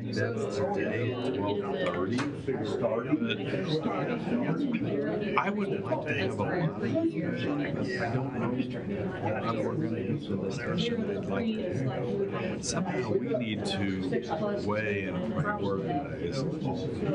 Give or take, one year. Taking a look at where you are right now. That have been on the list for 3 or 4 years, can they be kicked down the road? Your medium minimum and maximum, and then add to it. I don't know that he needs to. Just what we want to do. I'll mention it to him since we have something we want to do. I'm not the expert on all this. All I can try to do is generate discussion for the commissioners to decide here's our priority.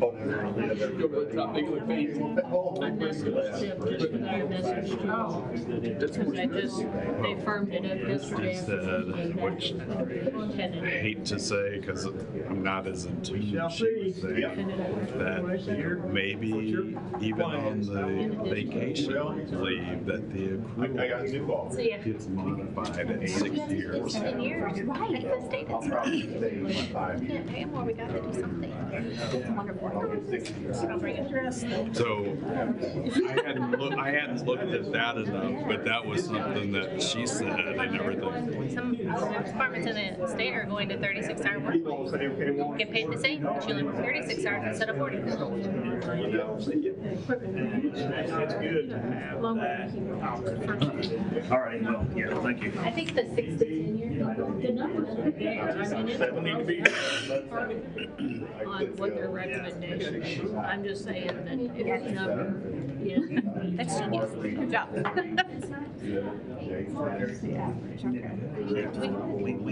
Tentative. The way we think.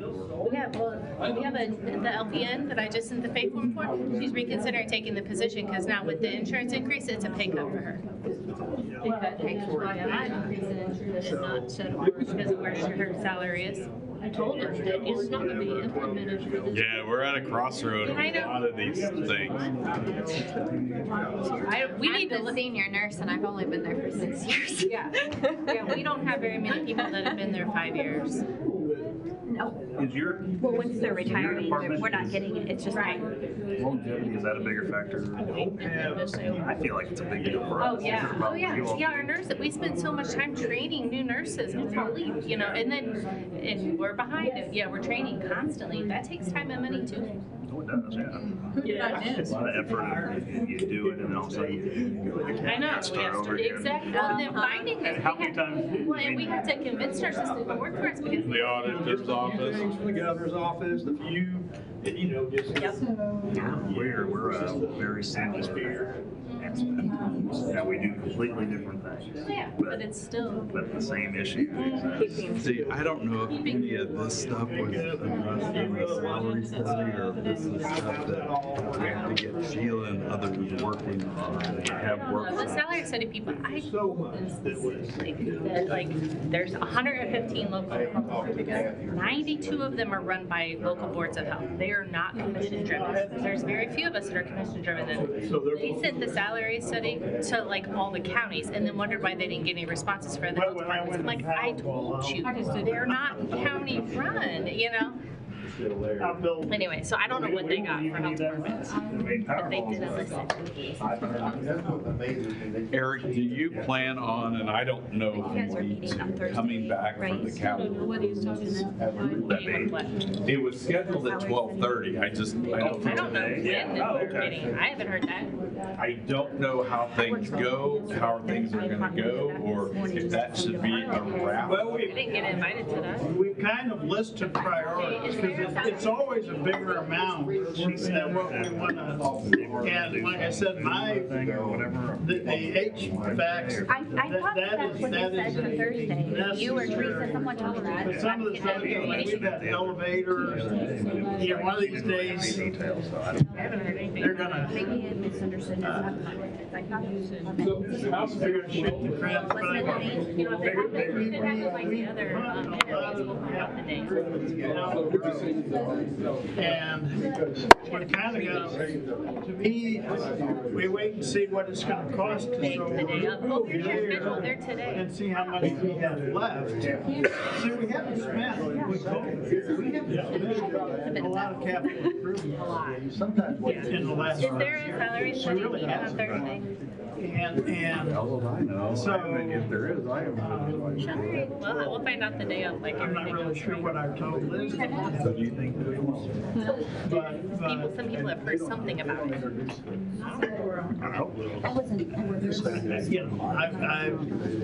I'm finishing on the Shell State Space. I don't know anything about it. HVACs, that's, heaven help us. starting? And we gotta move on. Right, yeah, that's okay. That's okay. I was watching and I heard them say, you better call Critical, we let them just keep going and going and everything. Hey, I'm being paid by the hour. I'm just- You know, if it comes in.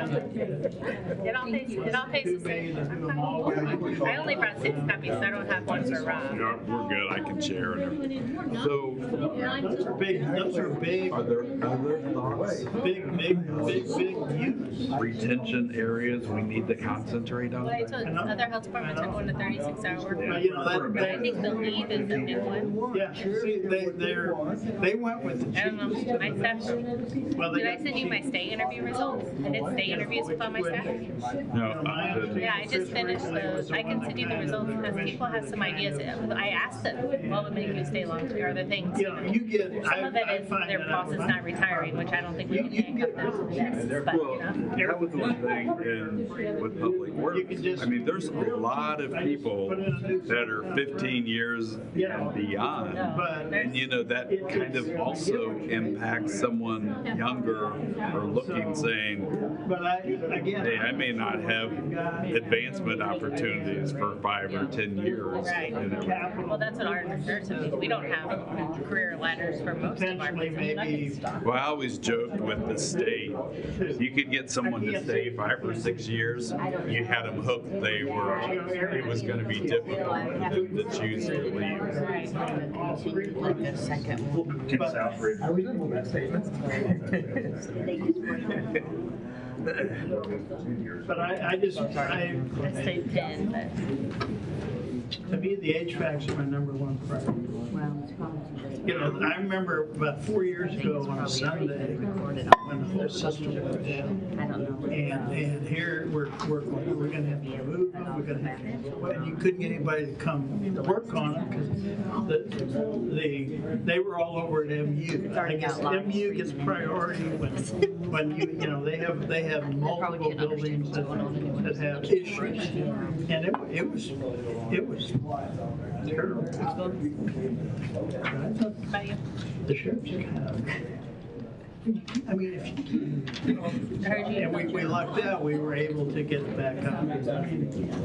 But there, you can't get parts for them, and that's what I ran into with my firm. Anything inappropriate yet? The guy found used parts, you know. I worked with their mom. Just Actually, keeps I worked with their mom twice, and then her sister Well, has surgery with me. they didn't work. So then you go, okay, why did I waste this time? But you just yanked the whole damn thing out and just replaced it with. Nori, 19 years ago, let her help down there. But again, I don't know. She can. There's so much of capital. No, that's exactly right. One of these days, so our No, if you have one that's worth a seat, then let us know. elevators Especially with this time. shoot Otherwise, they go crowds, for but nothing. see, there again, they're not. And we didn't want to just do that. Millions of dollars. So That drives me crazy.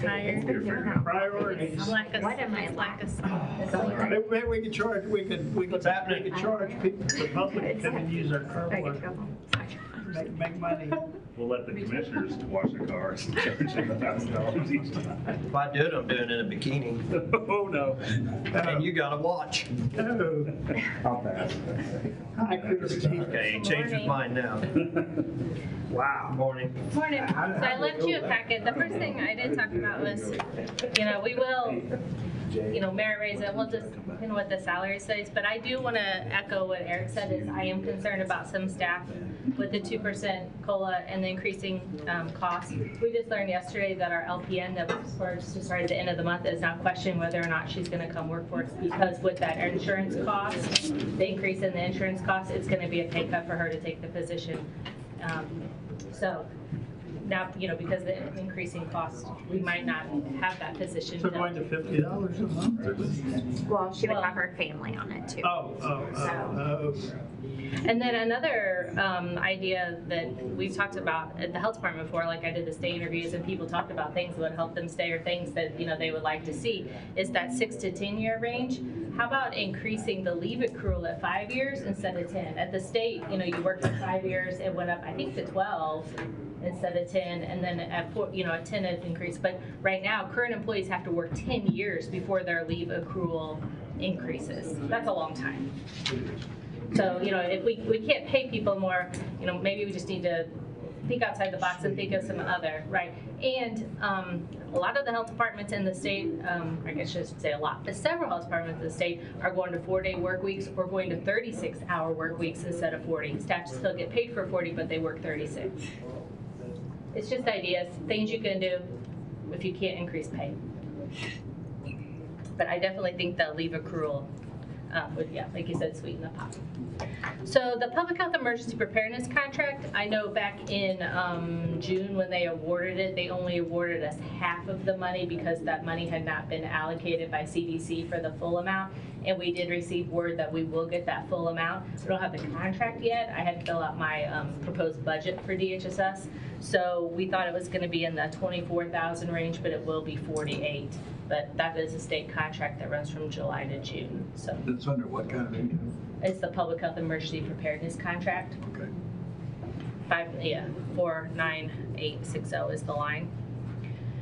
I'm looking at your Right. page 59. Page 59. So it is called Bioterrorism, 49860. It's towards the bottom of the page. So we had 48 in the budget, and that's what it will be. Before we thought maybe it was going to be 24. So Tell me about the drop in income or projected on immunization insurance. The drop in what? Very top line. the second one, the immunization fee COVID insurance. No, it's, we're projecting $218,690 for this year. Well, we didn't hit, I think that they always kind of underestimate that revenue, but for this year, this probably didn't account any of the flu vaccine. So a lot of the immunization revenue is in September, October, and November. And we probably haven't received. So we probably haven't received it yet. So like our 2025 activity through the end of September is only 116. Well, I'm okay with that. Right. Will it hit 216, we think? We don't know. I don't know. Well, if we think it's going to hit 216, why do we think it's going to hit 150 next year? Yeah, Harry's, I think, question is, we have budgeted Yeah. 150,000, where projections I think it's because we just don't know what the uptake of flu vaccine is going to be like. We'd rather be conservative on the revenue than overestimate, because again, most of it hits at the last quarter of the year. Okay, we budgeted that a year ago. Right. Okay. So you just don't know. Yeah, we're a little Once again, I Yeah. think we're a little bit too conservative, but Right. hopefully, okay, Yeah. go ahead. Okay, so the first thing I want to talk about is environmental fees. You know, we've talked about several times about how can we increase fees, what can we do to bring revenue in. So the first page, page 1, is the fees collected in the number of inspections. So you can see that like in 2025 so far, we've done 235 food inspections, brought in $7,600 because our fee for that, it's actually on page 3, is $150 for high, $100 for medium, $50 for low.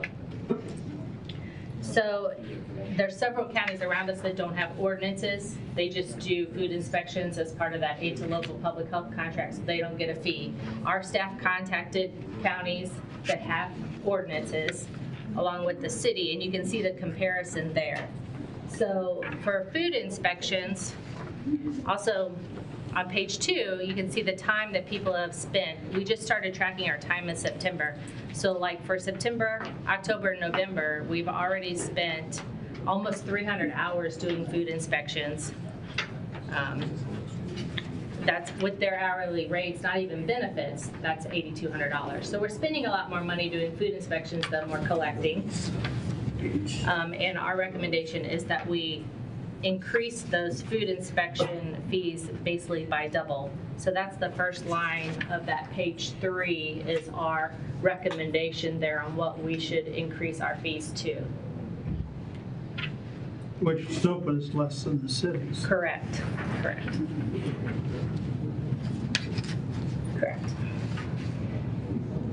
So that's, you know, like I said, the first page is going to be our how much we've collected, how many we've done.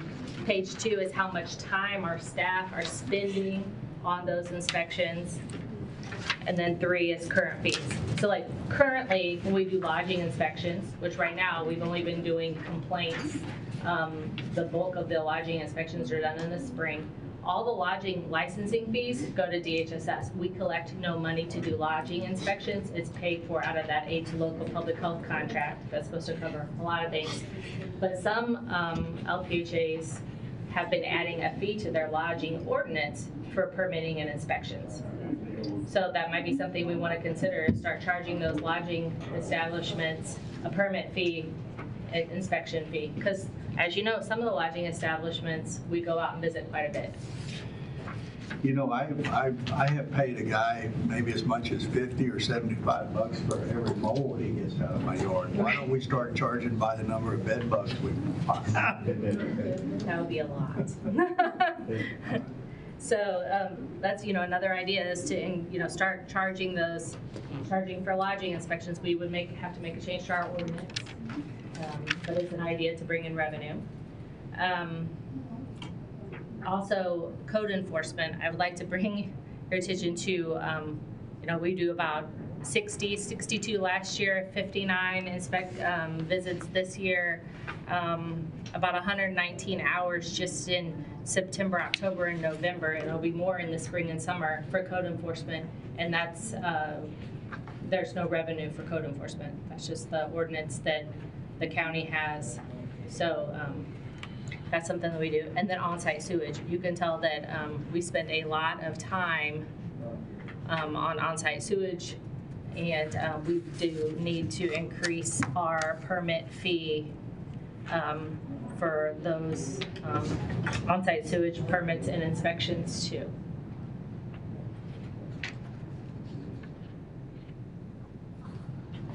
And not every county has an on-site sewage ordinance either. A lot of them just do it under the state contract for $90, or they just let the state do the permits. They don't do the regulation within their county.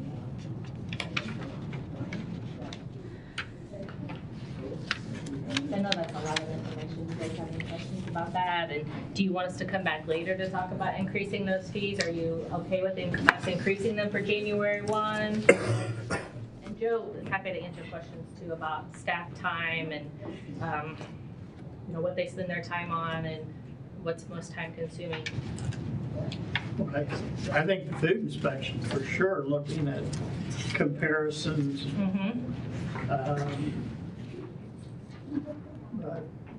I think all of them would probably need to look at adjusting those.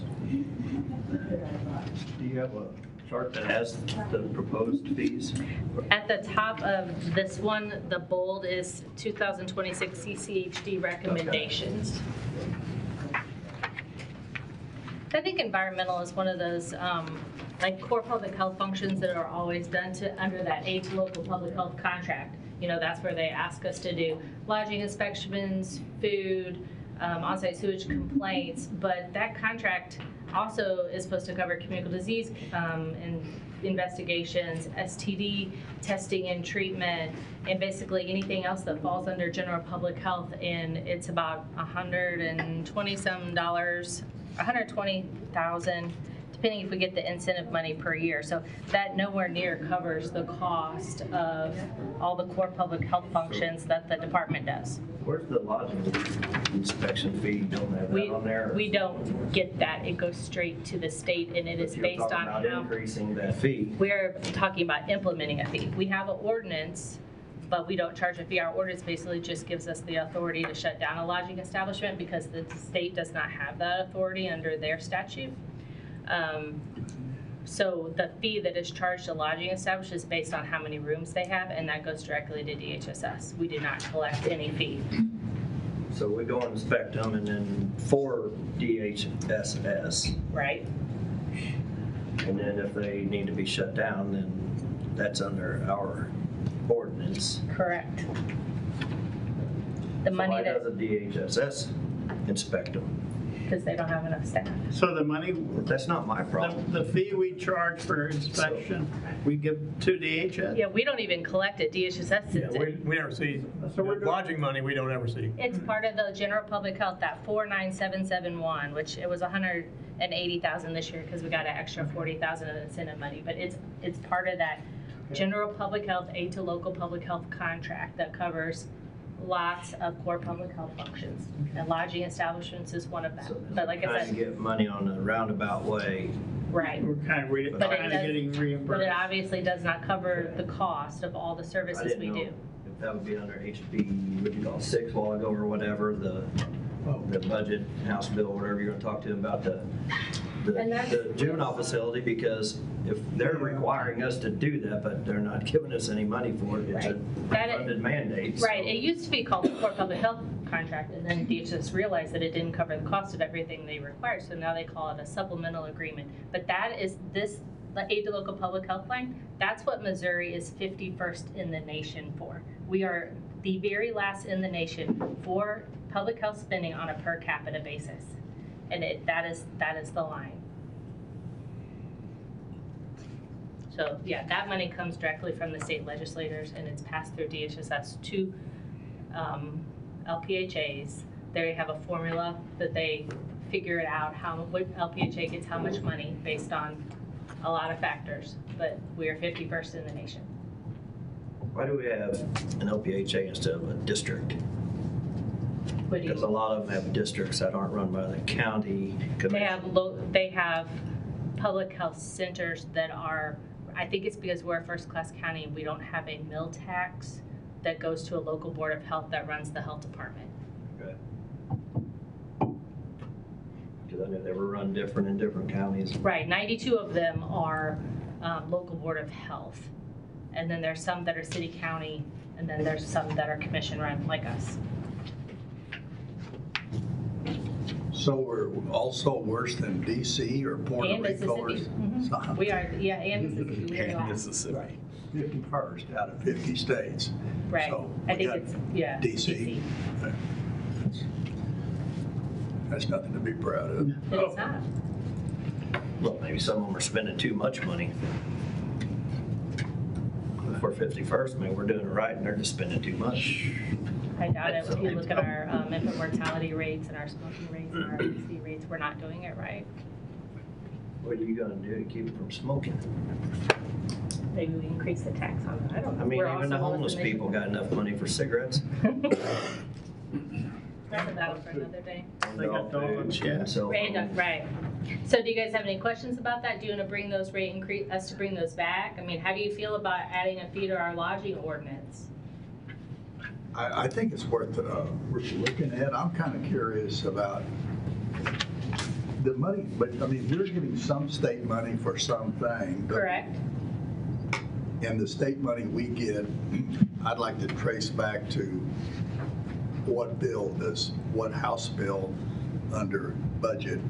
It's Department of Health and Senior Services bill, so I think it usually is I want to say House bill 6, but I don't know for sure. It's whatever DHSS's budget is. DHSS budget, okay.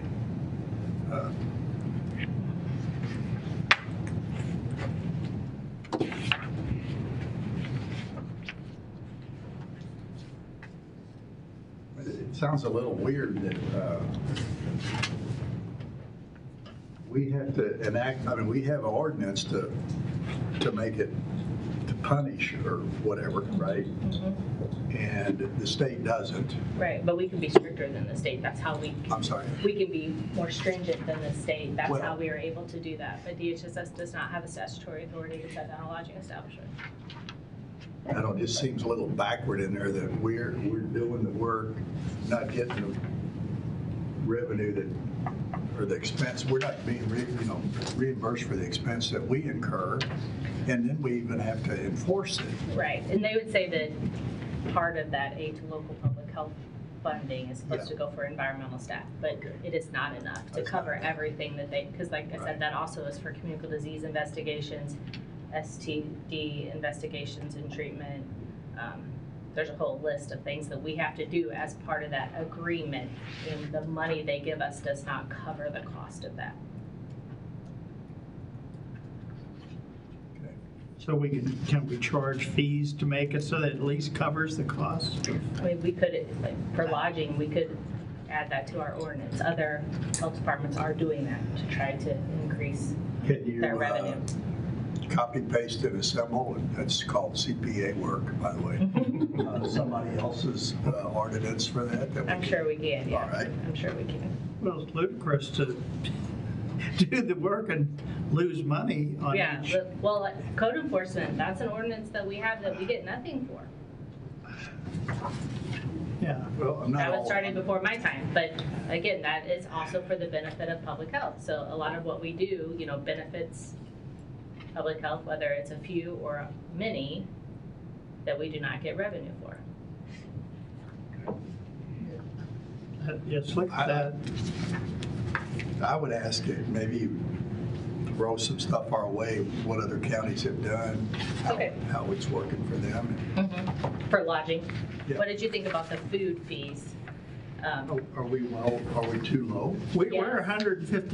You know what And the Jeff city's $546. So even if we went down to Christian County, which is 300. That's what we're kind of proposing we do at Christian County. Yeah, I was 300, gonna 200, say, 100 instead of 150, 150. What's the difference or the distinction between the high, medium, and low there? Well, low's gonna be like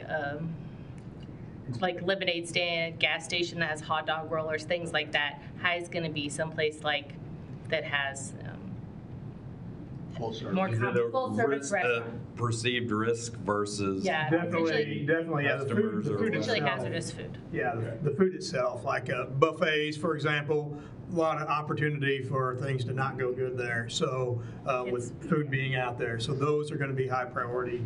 Also, but How many people they're serving in a day? So the potential for risk, high risk, how bad they medium. were in previous inspections. If they are horrible, then They get could have bumped been, they could have been bumped from a medium to a high because of what's going on at their facility.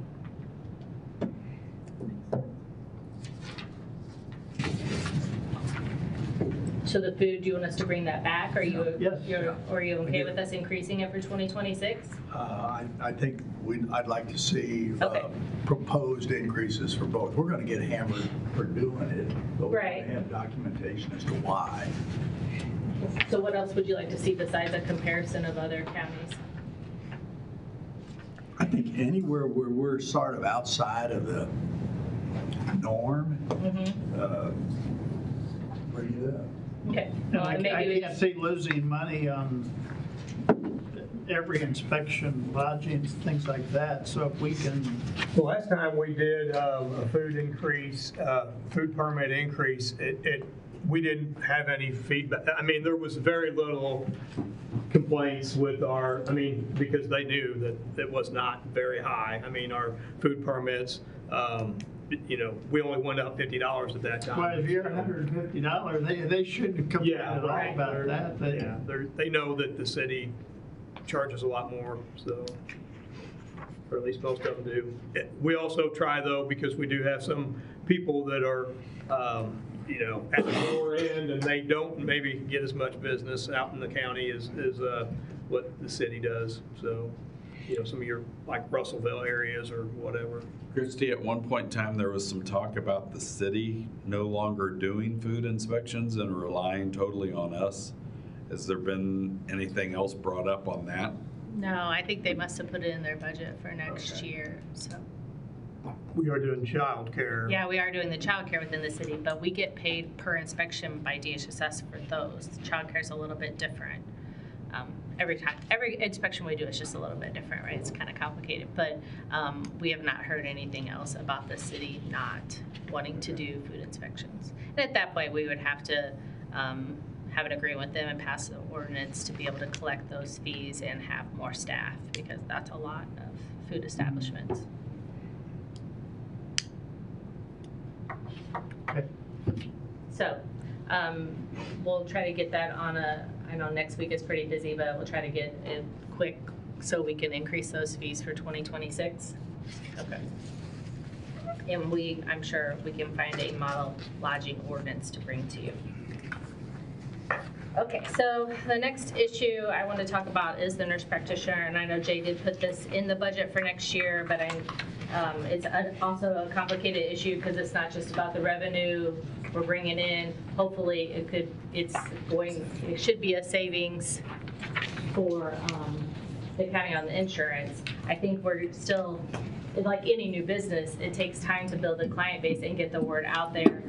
Every civic group I go to, I try to educate them on the services that we provide at the health department, because I think for so long people had this perception that the health department was just for people without insurance or for, you know, lower income people, and we have services for everyone. You know, we're doing a lot more lab draws, a lot more medication injections, and every single client survey, everybody, you know, that wants to fills out a paper at the end of their visit and very glowing remarks about our clinic, about staff, about Michelle, and we get several repeat customers. It's just getting the word out there. So, you know, like the city, the second graph is NP numbers by payer. So you can see how many county employees are coming, city, Medicaid, self-pay, Show Me Healthy Women, you know, that's a DHS contract that we have for that, and then some bill to employers. So you can see how many staff are coming.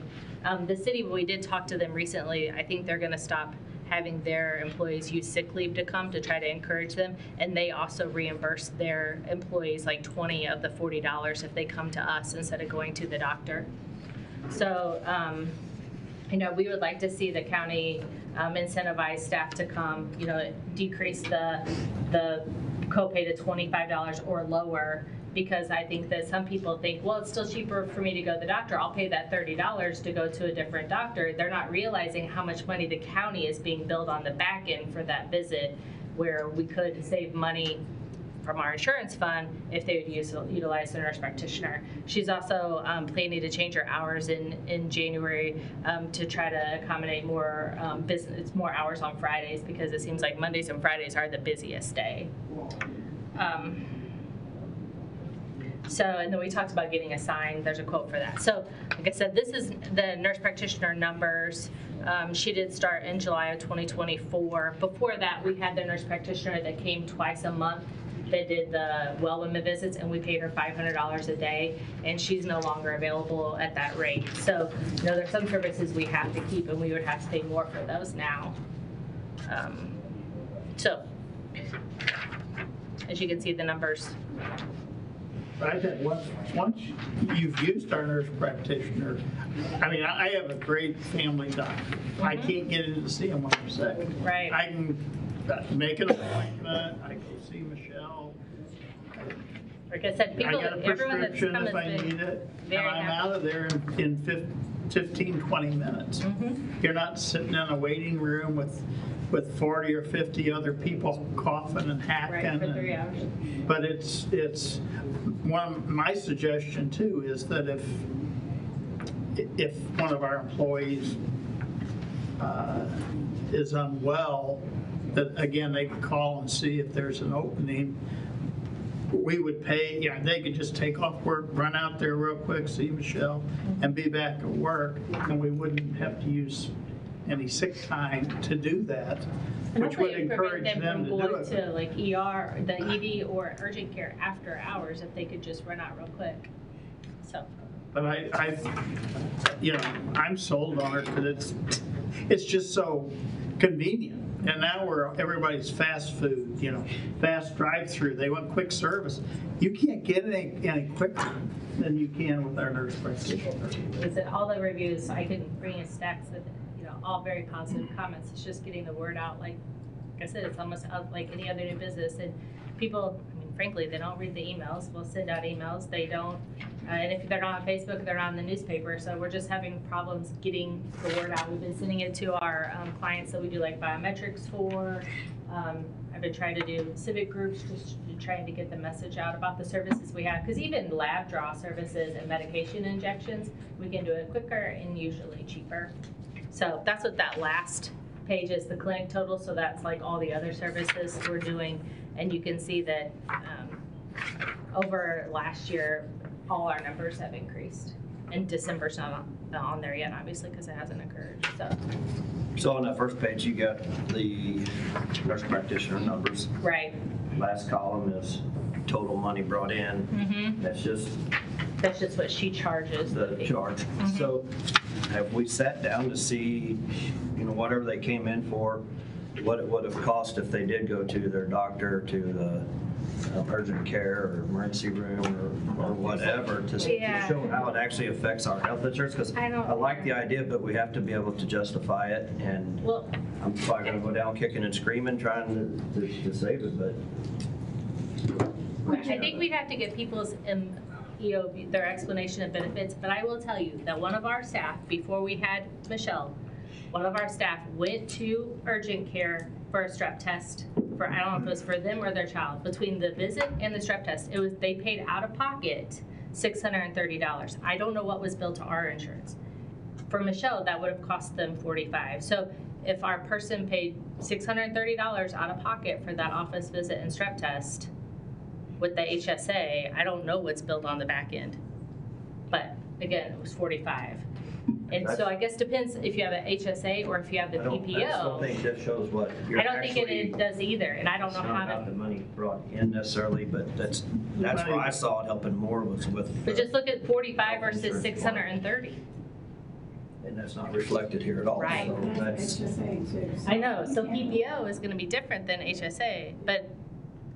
And we did, Jeff, at the very beginning, before you started the program, we looked at the utilization of our current employees with the urgent care situation. Right. And the cost that was, and again, that cost was nights and weekends and during the day. And that cost was substantially small compared to what a nurse practitioner cost. So I can look at it again, we can get those numbers run again. But again, if some of them are using it, we won't know that, in the numbers, I could tell you, but when you're not there at night and you're not there on the weekends, that's a big part of what we're paying for, so. On the health insurance? Yeah. but then why are they going on nights and weekends? How do we get them to, if their arm's not falling off or they're not bleeding to death, how can you get them to say, let's wait till in the morning or wait till Monday? We want it, but your insurance is going to keep going up otherwise. Right. There's not people don't care or haven't embraced it or whatever. So. Unfortunately, the only thing you have is kind of like what you did with the emergency room. You kept going up on that deductible to try to make them think, like, oh, I really don't want to go there because I know it's going to be $250. I'll just wait. Yeah, because right now our urgent care copay is only $50. But if they get a call at 1 o'clock that their child has a fever, yep. You cannot get into your pediatrician at 1 o'clock. So if they could not use sick leave and go get their child and bring them to the health department, otherwise they are gonna wait till they get off work and they're gonna go to the urgent care. So I don't know if you want to talk about this separately, because it does affect the budget, but there's a whole lot Well, more to it. yeah, a little bit separately, I guess. It's easy to count the money coming in. It's more difficult to count the money saved. Right. And the time saved and all. And that's where we've got to spend some time. Now, we've got the most, I'd call it the most extreme example occurred, which was $600 plus versus 40. Right. That might be the most extreme, and I don't know how many times it happened. But I think it's so hard to capture, but we ought to do our best to capture the savings side of it. I'm a little confused about, how much does the insurance pay on the backside or charge us for that, and then that comes back to us in increased premiums, which we've all experienced, and so on. Mm-hmm. We just got to do a little better job, and maybe it's going to be guesstimates, but it'll say estimated.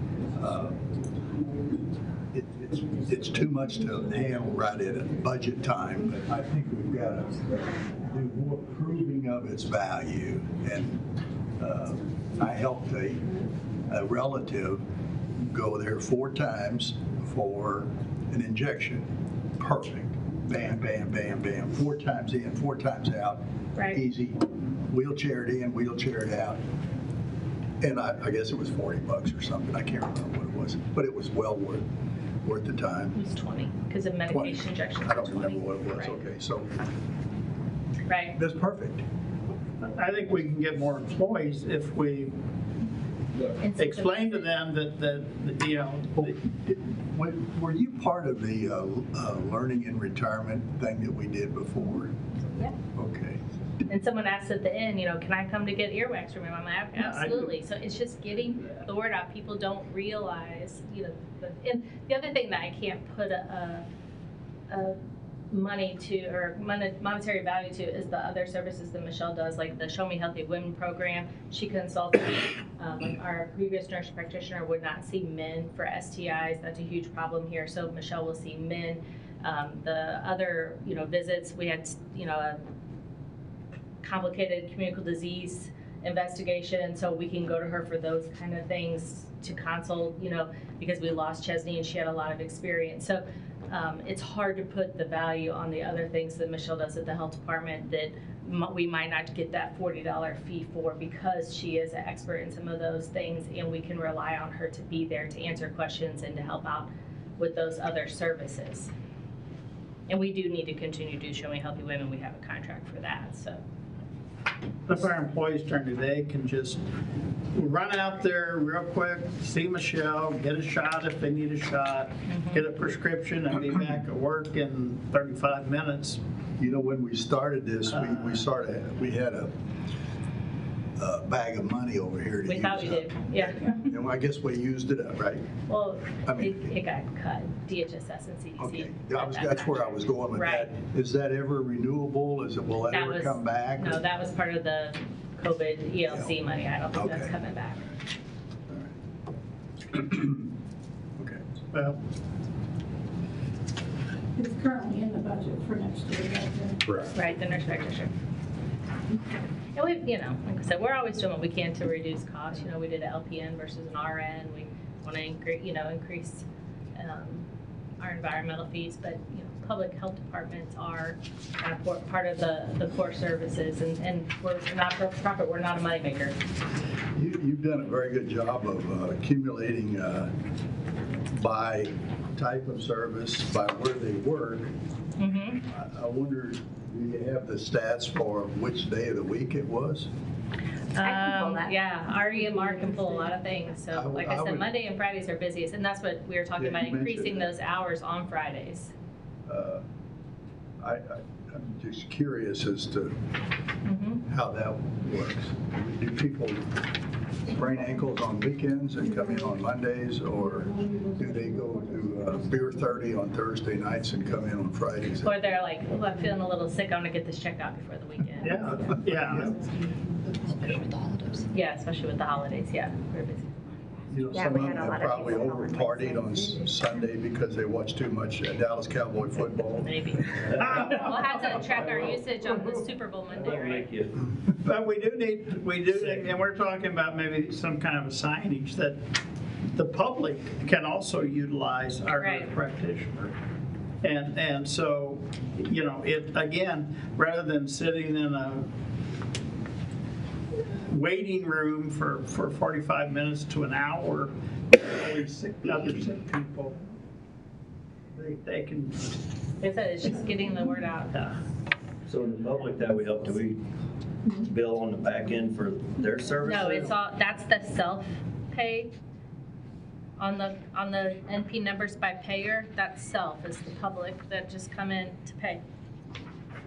We do So that. then they pay their $40. And then if they get a shot, it's 45 or strep, you know, kind of depends on the service that they get. They pay their fee and they go on about their business. Now they can take that, turn it into their insurance to count against their deductible if they want, but we don't do any billing on the back end. I would also include like the STD tests that she does, the family planning visits that she does are usually typically that self-pay too. Self-pay.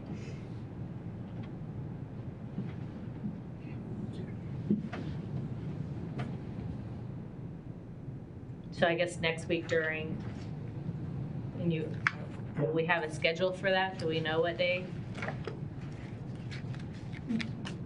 I don't know. See, I know sometimes you guys jump around. I have that conference at the lake, but I will rearrange my schedule to make sure I'm here. I just was wondering if we're.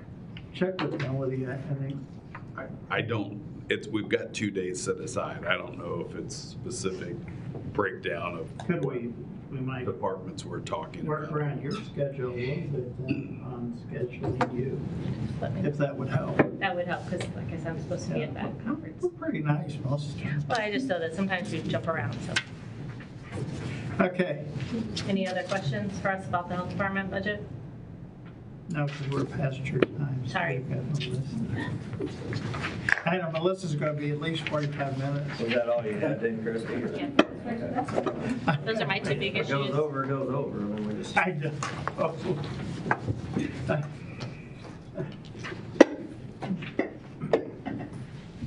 It's on page 43.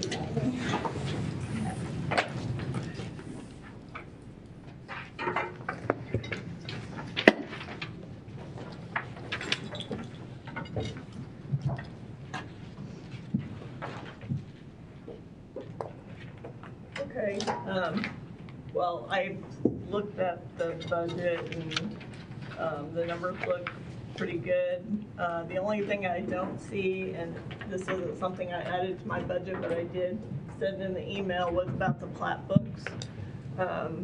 Next year, we'll have To reprint. more, yeah. And I'm not really sure when we did it in 2021, we paid $15.88 for 150 copies. I don't know how much that has gone up.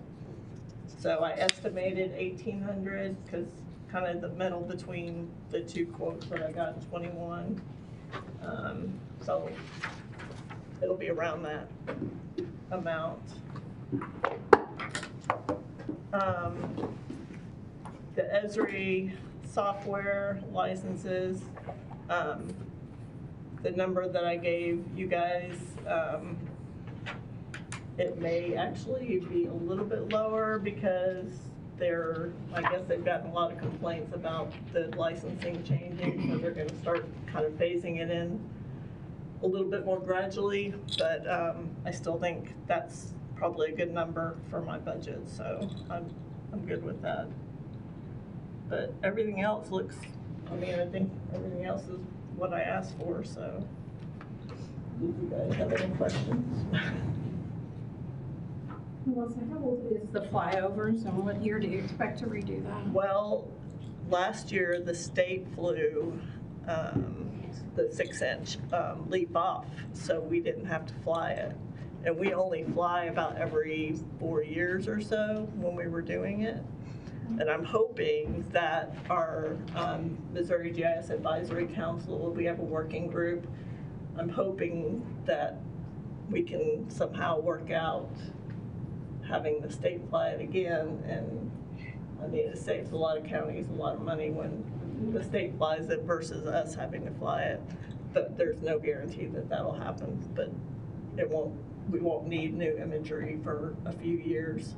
I mean, the assessor's office, with the new person there, he may want more regular flights, so, you know, that'll just be something that we'll have to see what he needs.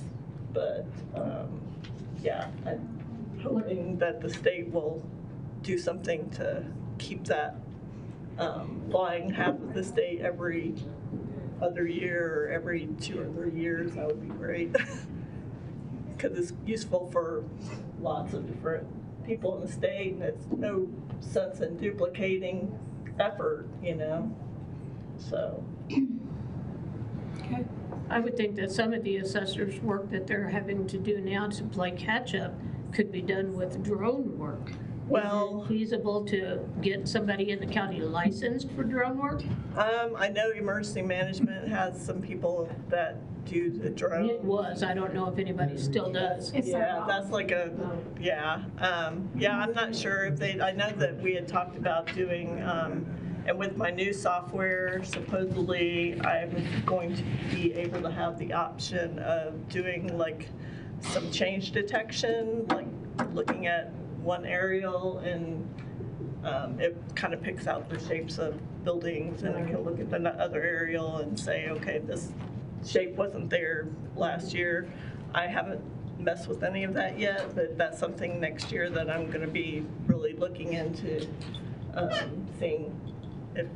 Be interesting. Yeah, yeah. So, yeah, there's a lot of stuff that my new license level that I actually had to move up to is including that my current one doesn't. So. Just having the time to be able to actually get in there and learn it and do it.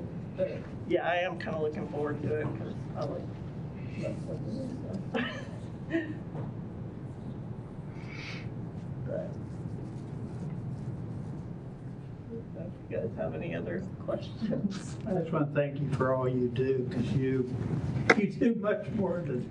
Well, and the other thing that's coming up next year. Tax free. Yeah. All kinds of stuff. The other thing that's going to come up next year is going to be the accessibility stuff for our website. We're going to have to go, all the offices are going to have to go in and make sure that all of their PDFs are accessible. All of their social media posts, graphics, images have the correct attributes for accessibility. I think right now we do pretty good as far as a lot of our images on our website have the tags that they're supposed to have. But the PDFs, we're going to have to go in and review those. And we really, I don't think as a county we have a whole lot. I think each office goes in and kind of looks at their own PDFs, and kind of a lot of our tools that we already have accessibility options built in that you can go in and check to make sure your document is accessible. But sometime early next year, I'm hoping to be able to do some kind of little, I guess, class or workshop for the people that are going to be doing that, and kind of try and show them some of those tools and figure out a plan. To the software that they're making us do that, or? Well, our website is accessible, but once you start adding documents to that website, those documents need to be accessible, and our website is not, it's not something our website is going to go in and look to see if your document is accessible. And a good example is the budget that we post once it's approved. Yeah. It's in a PDF format, but I don't think it's yeah, the new standard. yeah. So, it's just, you know, we're just gonna have to go in and do some housekeeping and, you know, make sure that all of our documents and things are. I really don't want to ask, but what do you have, what are the standards? I mean, if it's PDF, what do you have something special for somebody? There's a bunch of stuff. Yeah, I can send you the link to it. It's probably one of those things that you don't want to know. That's what I was thinking. But it really is a lot of things that we really should be taking into consideration. And middle of April is the deadline. So yeah, gotta get on that. So anyway, FYI. Is that it? I think so. That's it? All right. We have the county clerk next. Good job, Melissa.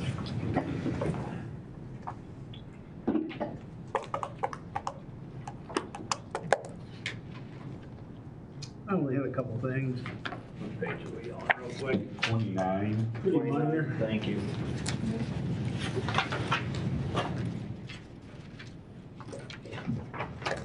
So next year is a big election year, right? 3, I hope, yep. 3. Just 3, I hope. April, August, and November. Hope we don't have any special. Hey, speaking of that, I see that we received a letter from the Cole County Clerk that talks about our use tax needs to be renewed. Oh, yeah, you're doing that. So I assume that was, the last time it was renewed was 5 years ago, probably in 21. I would have said. Let's go back and look. I thought it was not a ever-ending kind of thing, but now. I thought so too, but. I don't think that's a use tax, is it? Isn't that the tax you're going to do in April? Yeah, I mean, we do have to do the capital improvement sales tax. Yeah, that's the one I thought it was. Well, but your letter says, have sent, oh, I'm sorry. Never mind. It is the capital improvements. That's what I thought. It's going to be in August, right? Well, we'll do this in April. Or April, that's on. Yeah, and so there's a January date. Okay. Now, we have that scheduled too. We can get to. This is the capital improvements extension. We knew about this. So I say January 25th, but I don't know what I'm paying. How did I get those? I can get you election. Oh, it is the sales and use tax. That's the sales tax. I can look at it. Local use Let's say tax. sales, okay. Okay. We're together, I think. That, we're gonna do that in April. That's what I was understanding, yeah.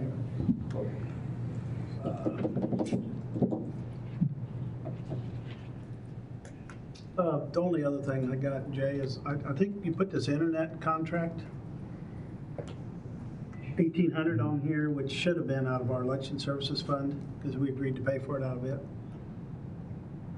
So I don't think you need, I think it just needs to be zeroed out, and then we'll move it into our election services fund.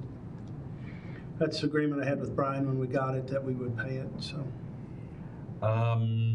We may need to talk to Brian. Is there something that we had to have duplicate service because for your offsite elections? Supposed to have it, and so, yeah. So this may be our part and then the duplicate part, are you paying for, or are you paying for both? So, you know, in the past, they always said, oh, we got more than one internet service, you don't really need a duplicate, we could just hook another line in. So we didn't have it for years, we got rid of it. Well, now he wanted something that you could run your commission meetings off of. So he asked if I would pay for that service and use it for elections too. And I said, yes, I would. Okay, I'll find out which bill he's talking about. So the bill comes straight to us. Is it on the local bill, or is it? No, it's separate, it's a MediaCom separate bill. Oh, okay. Yeah, we just got it. Okay, then move that. It's $140 a month, and we're just going to pay it out of our election services fund every month, because we actually have grant money for it anyways. Okay. So just ask that. I think I had him put it on there, but then we needs to be over in our election services fund, I guess.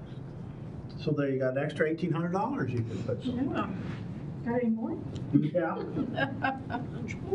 So, and then the only other thing I had was the security grant. I don't know if you need the exact amount in there, but we did get it.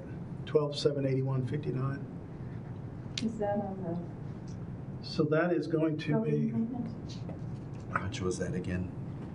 it's 12,781.59. And you just got 12,000 in here or whatever, so. I think that is the Hava expense one. Now, the voting maintenance security grant, we should get in the middle of next year, but we're not guaranteed it, so I don't know if you want to leave it on here. Got 12,000. Voting maintenance security grant, we got it last year, but I don't know that it's an every year thing. Usually comes in the middle of the year. So do you think the 12,781 is the HAVA grant, not That's the security Hava grant, yeah. That probably needs to be, the name probably needs to be changed somewhere along the line. They would made to have it if the grant wasn't approved, we don't put it in the budget. And then we did a court order to put it in. If they come and it's approved and awarded, it's up to you guys whether you want to leave that in there or not. It's the same on both sides, obviously. So there's no transferring. It's up to you guys. It's actually called an election efficiency grant, the first one, but it's always been listed as a Hava expense.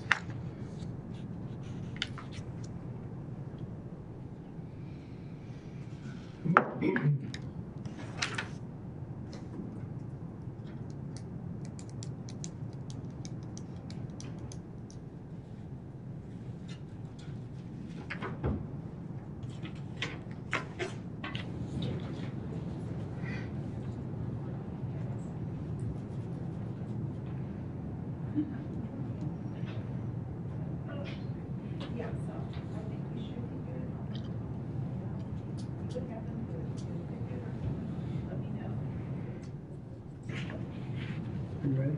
Yeah. And then on my election services fund, I guess, I mean, you have $25,000 there, is that kind of what we budgeted to spend? Yeah, Is that what that is? that, Okay, and does it matter if I go over that or not, if I spend more than that, or? No, we usually put the whole amount in there, what's left, because, and then, again, it's your money, you spend it on what's statutorily limits you to. But we put the whole money in there to balance that. yeah, so that 116 is just, Balance. would give you the authority to spend it all down to Okay. zero. Well, I won't do that for the next guy, but I do want to spend some of it down, so. I don't know of anything else. I think that was it.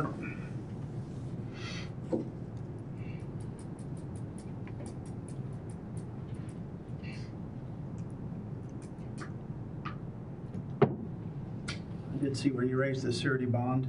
I guess that's what you raised it to 500. Probably because the new clerk coming in will have to be bonded. I don't know anything else. I don't have anything else.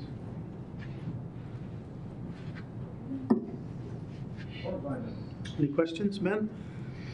I don't think so. Thank you. No, thank you. Thank you, Sheriff, for backing me up. I didn't really need it. Wear your ball cap. You be staying for you? Nah. Mine's not till tomorrow. Oh, what are you doing in there then, you loafer? Budget time, we requested that he stay. It's a little rough sometimes. Thanks, guys. Eric was over here earlier. Were you talking to him? Eric Peters? Oh, no, I did, yes. Okay, Yeah, so I we, mean, it's been figured out. okay. Do you want me to go try to get Larry? Yeah, let's keep moving. Larry Benson? Yeah. I can call him down There is. Speaking of the devil. there. It's all good so far. Hot seat? Oh, when you said Eric and the devil, I thought you were talking about boy. Is there a crowd in the lobby downstairs, Larry? We've been busy. We were packed, swamped yesterday. I don't have all my statements yet. That's because we pay late so we can get extra money out of you.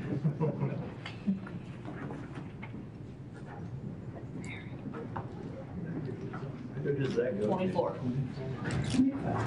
The late fees? Well, Is that the special fund or does that go?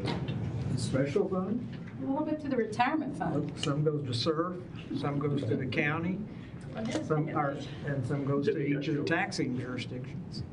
I didn't know if it went, because you got your other fund, your collector's fund or whatever it is.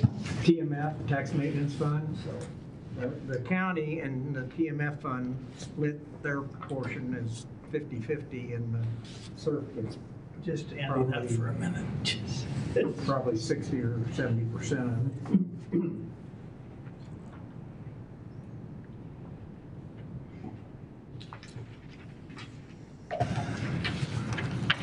Am I supposed to start talking, or? Yes, yes. It's the first time I've done this. Everything's good and everything, you agree with all of it? Well, everything's always good at the county, so. Do I agree with our auditor? Hell no.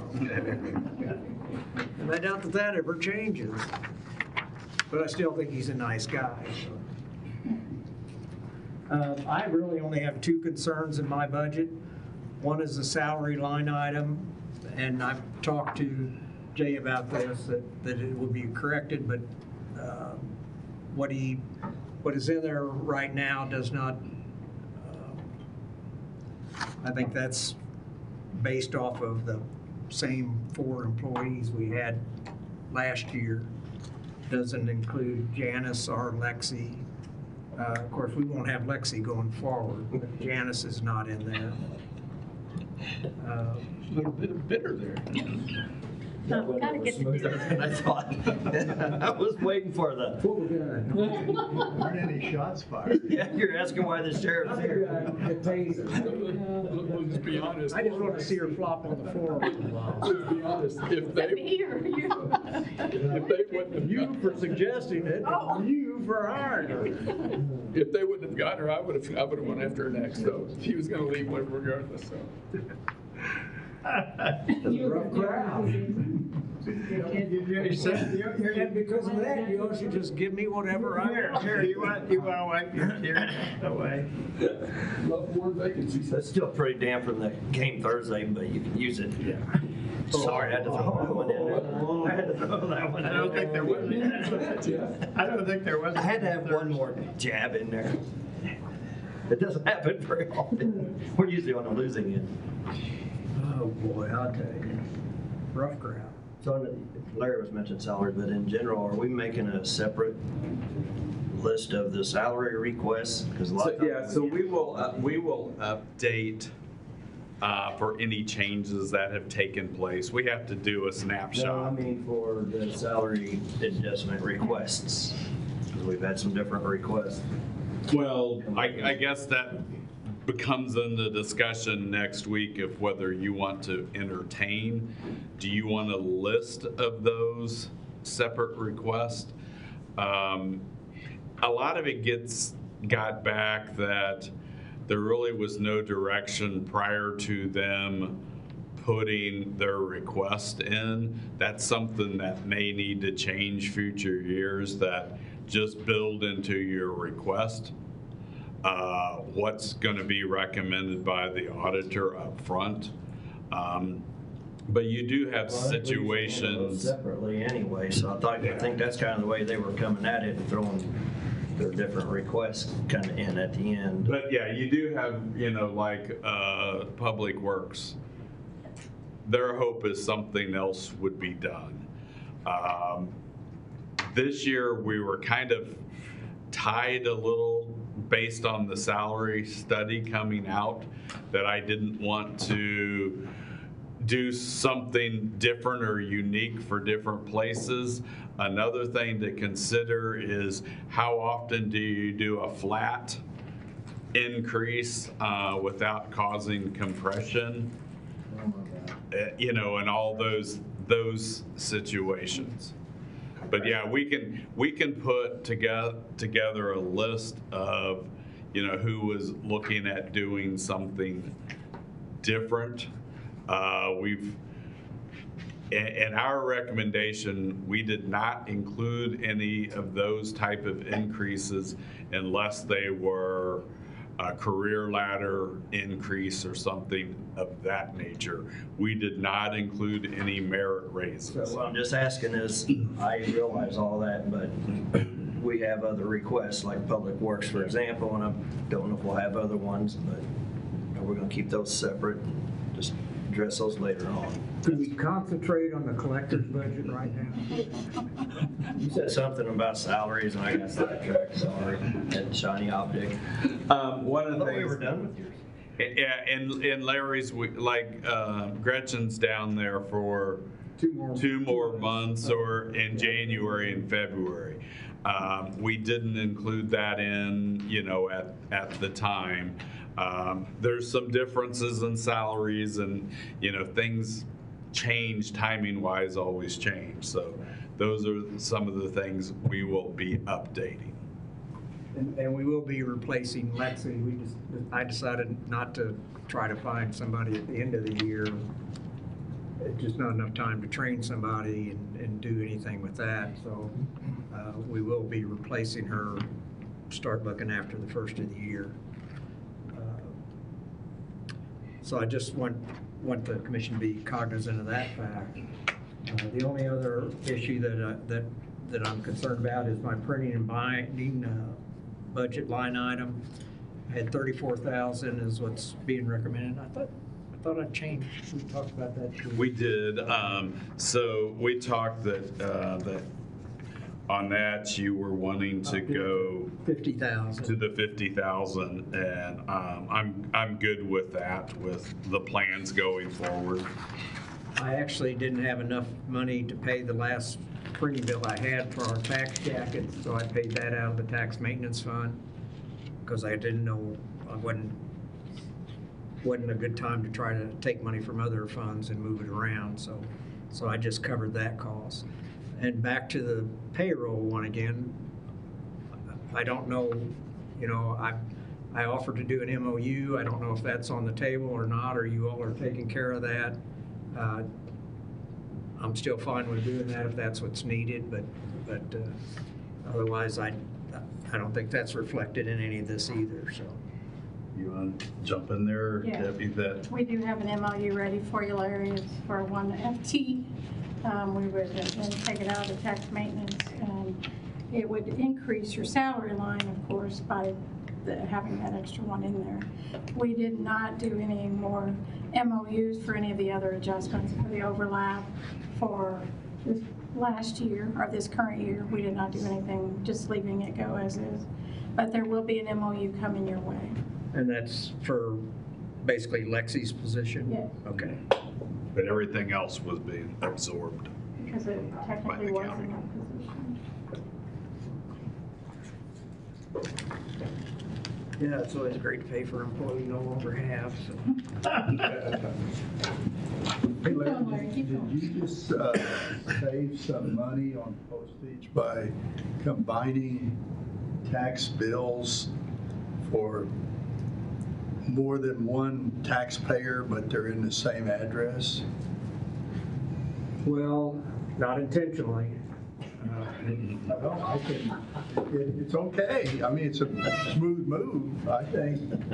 I was going to compliment you on it if you did it.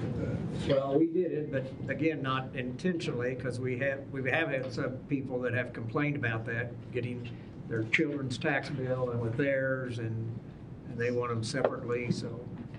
But there's not as yet, we have not come up with a good way of combining. I mean, we're using a name and address as the way we're combining mailed pieces. Okay. So anybody that has the same last name and the same address is getting a tax bill mailed together.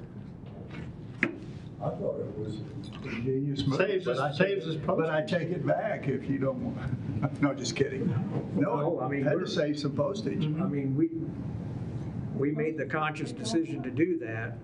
It just has generated, you get the 1% that complain and the 99% that are happy, so. So the old man finds out that the kid owns 3 motorcycles that he didn't know he had. Is that what you're saying? Something like that.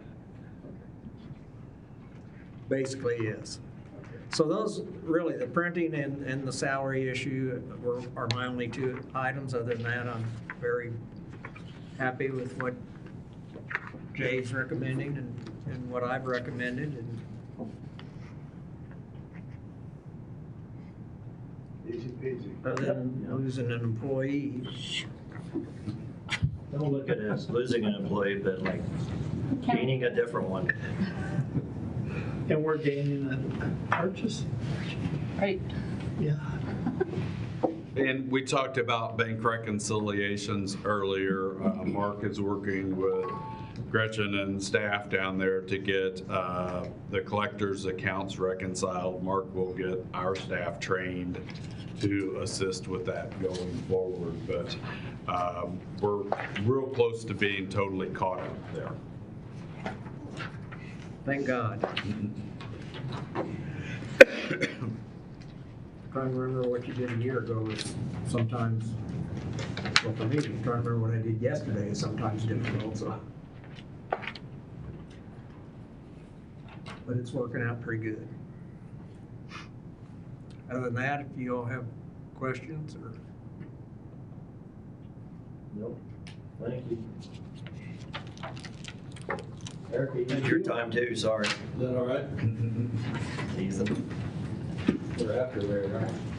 No, He came Yeah, before me. you're good. He came early. You ready for it now? Yes, sir. Okay. 28. 28. We are here this morning to talk about compression. Just kidding. Thank you, Eric. Let's see, on our 2026 budget, there are two new lines. The internet and equipment service contract, due to our new locations across the street. And we were told to keep that at last year's. Right. The same budgeted amount as last year. Same budgeted amount as last year, right. So that's, I'm just pointing out the things that are new from last year's budget. The last thing is publications, Financial Times and Wall Street Journal. They always stay on top of the inflation rate, so that probably accounts for that. And other than that, we've got just the same standard budget as we had last year, which we're very happy with. And our new offices and our new furniture and all that, that turned out to be I'd like to have your Wall Street Journals when you're done now, because I canceled mine again because I wasn't receiving it in the mail or being thrown. Right, and I have the same problem. And so does the library. I would share it with you, but I get it like maybe 1 to 3 times out of a 6-day week. So I read it principally online, straight during the week on my desktop in the office. So I just got angry and told them what they could do with it. Yeah. I finally called them like 6 or 7 days in a row, and so like for the last 3 weeks, I've received almost every paper, except today's, and there's a reason for it with the snow. Give them a break today.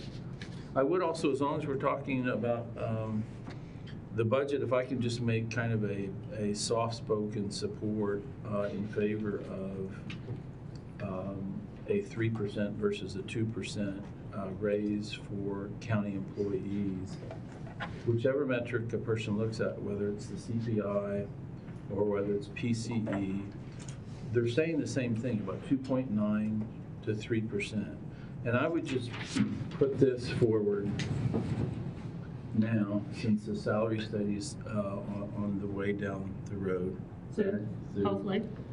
And I think there's an argument that the number of times, not very many, but a number of times in the raises or lack of raises that the county has given over a period of many years, that if there's a shortfall that's found in a salary study, that some positions are below market, or a lot of them are. Maybe not by very much, but I think it's possible to assign what might be a conclusion reached in the salary study compared to Lincoln University, to the city, to the state, comparable employees, and to the private market. I'm not sure how much of a component the private market plays, but They did no private market except for, which one? There was one, off the top of my head, I don't know, everybody else was government. So my point is, I think we could all understand there is a possibility that through the years, and here, this year's an example, instead of hitting the 3% inflation rate, which is behind us, it's for 2025, that's 3% loss of a person's, an employee's purchasing power. With the money that goes into their bank account from the county, they're losing in 2025 about 3% of that purchasing power. So when they go to Schnucks and they go to pay for YMCA dues and they go and pay all the things that they pay for, they're losing 3% of the value of the purchasing power of that dollar.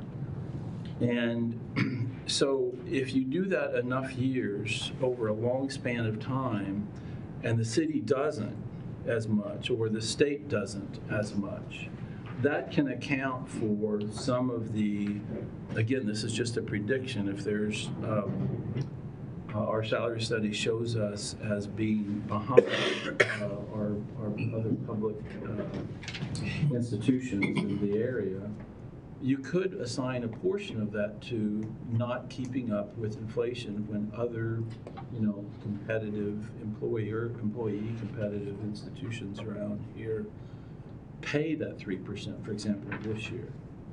And I didn't want to start a fuss, and I don't want to say that the salary study is or isn't good. I think it's great, actually, but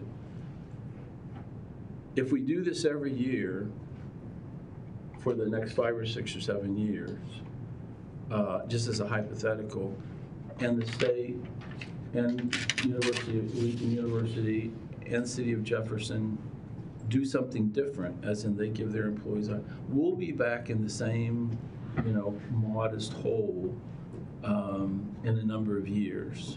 And that's all I wanted to say was I hope that has a little bit of traction. I know you all are on to 2%, and I understand our new auditor's methodology, and I understand his point of view really well. So I'm not arguing against that at all. I'm just saying that over time, if you don't keep up with the consumer price index or the personal consumption expenditures metrics, if you don't keep up with that, then you're going to find yourself, we're going to find ourselves behind as time goes on. That's all I want to say. If you have any questions, I'd be happy to respond. Nope, I don't have any questions. I would just say be careful what you wish for. I mean, you work for state government where maybe over an 8-year period you got 0. Is that true? There were 3 years in a row. We got a total of $360. And the year that we got the $360 increase was the year they started the scratch-off ticket, and lottery ticket. So the joke was spend $1 a day on a scratch-off lottery ticket. Hopefully we can avoid that. We just have to be aware that our revenues are flattening out, our expenses are increasing, and our fund balances are going. Would my recommendation have been different if we didn't have a salary study out there pending? Probably would have been different.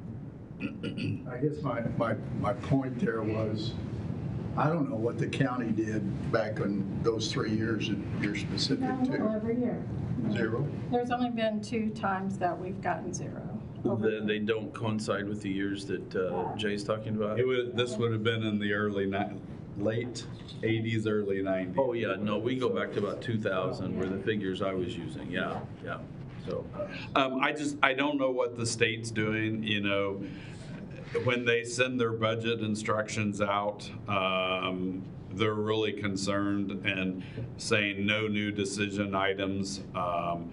Are they setting money aside for salary increases? They did big last year. Wouldn't surprise me if they're not smaller, quite a bit smaller this year, but I don't know at this stage. If they have salary increases, but staff decreases in volume, in other words, get rid of some positions. Now, we could argue we want that COLA that they're getting, or CPI, but we may not want to argue that we're going to have to get rid of some jobs. So be careful. Yeah. I would say this, the county's been wonderful through the years. Debbie shared with me a spreadsheet she had kept back to about 2000, and it's amazing how well we have done in giving raises. I was present for some of them, most of them I was not as a commissioner, so I remember that. It's just if you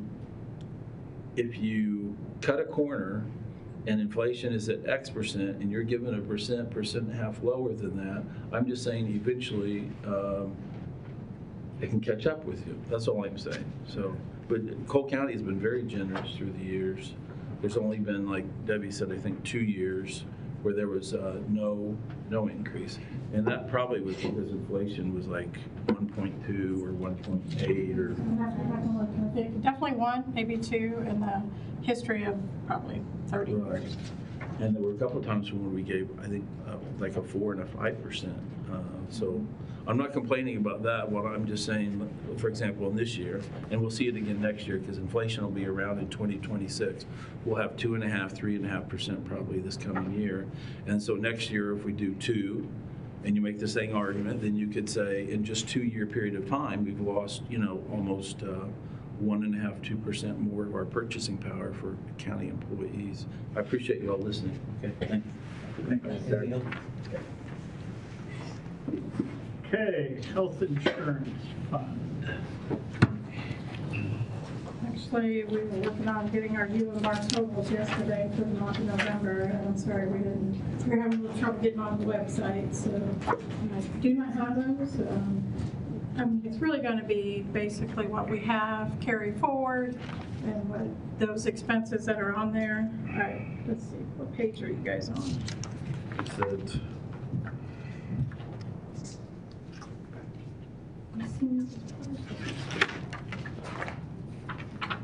at page 48. I'm sorry, what page are you? Excuse me, 48. So again, the revenue that comes in is the revenue from all different funds, all different departments for the cost of the health insurance for the times by the number of employees they have. Again, just for the health insurance. Medical services revenue, that's basically what comes in from the stop loss, anybody over that gap amount. And then the carry forward. Carry forward at this point may be a little bit high. It's probably going to be less than that going into next year. And so you got about $6 million, right, to play with. And I say that when there's a little money set aside for wellness in the scheme of things, and the insurance is definitely for all the claims that we pay.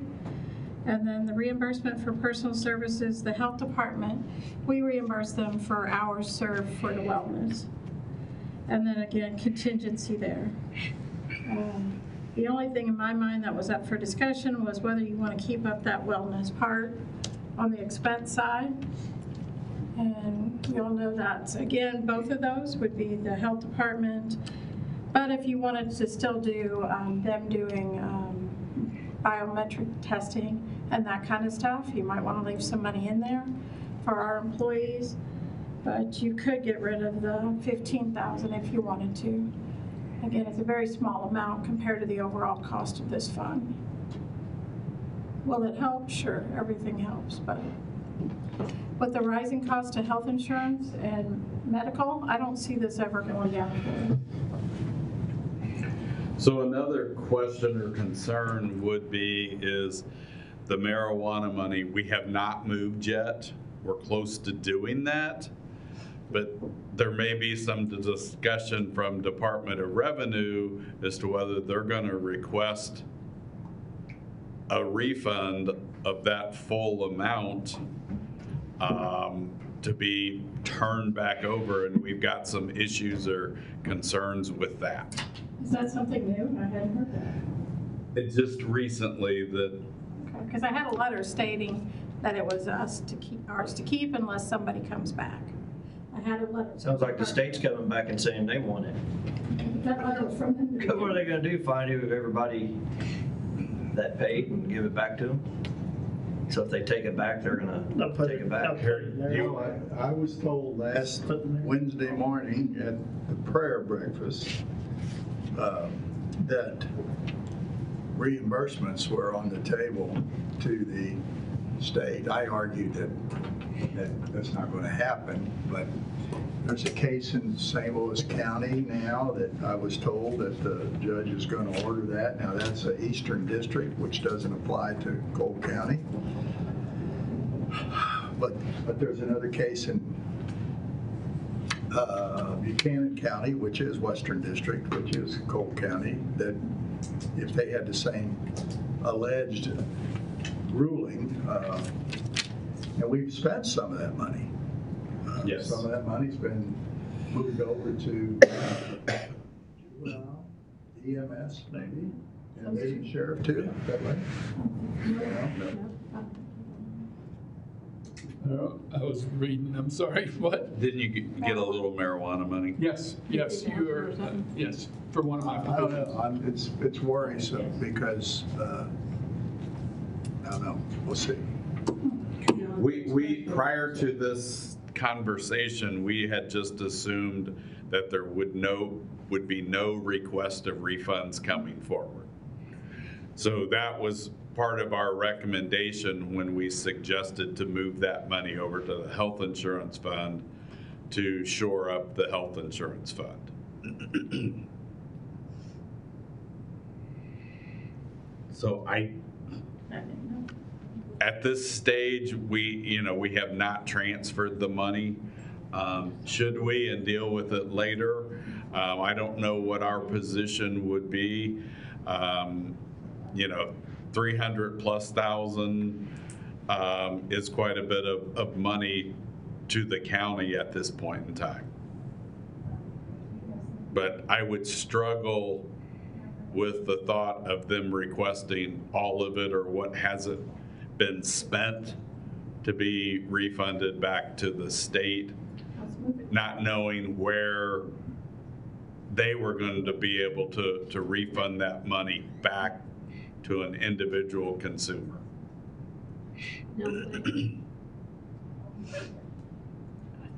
Unjust enrichment to the state is what I'm looking at. That's what I'm thinking too. I don't know. We'll see. That's what I'm thinking.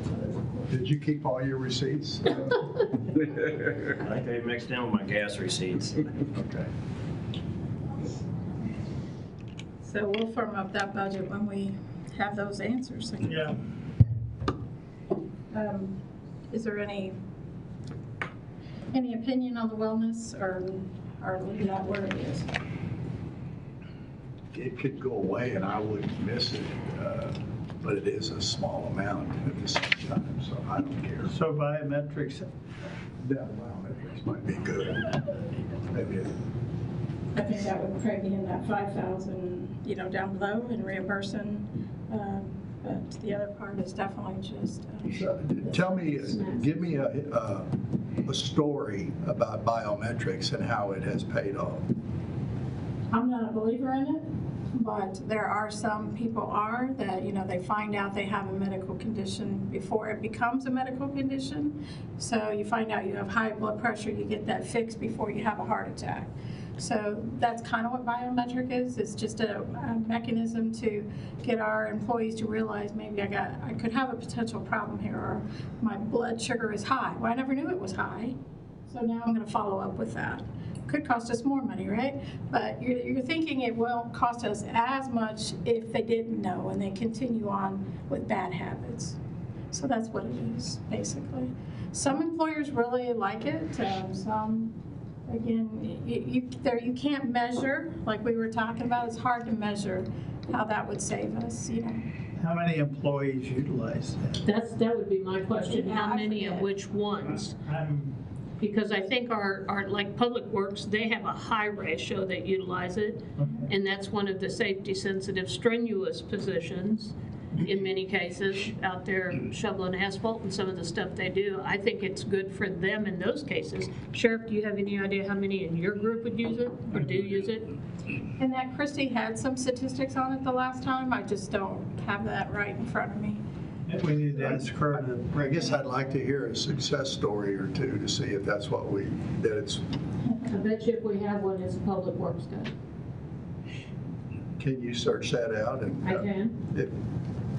I can see how it could have, saved, it could potentially save a life.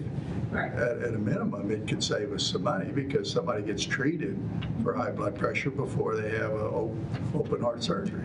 Blood sugar or something. Diabetes seems to be more. It was very much, it's a volunteer basis now, it's not mandatory.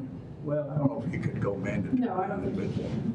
But, But if we used to give gift certificates. I was gonna say incentivize it.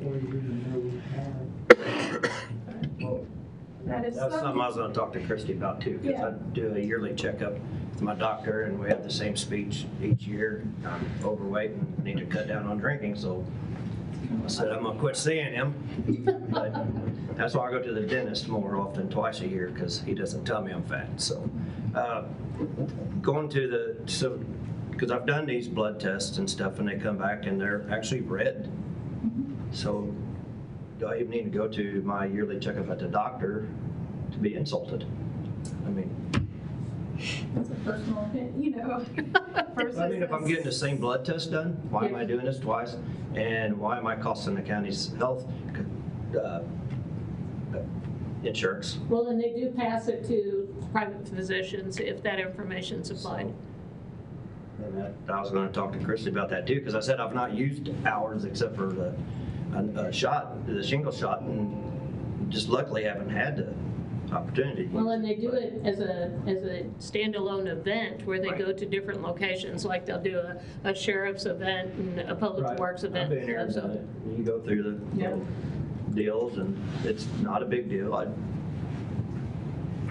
don't know. I was just wondering if that replaces what you're going to the doctor and get Some people don't have blood work and stuff. So primary physician.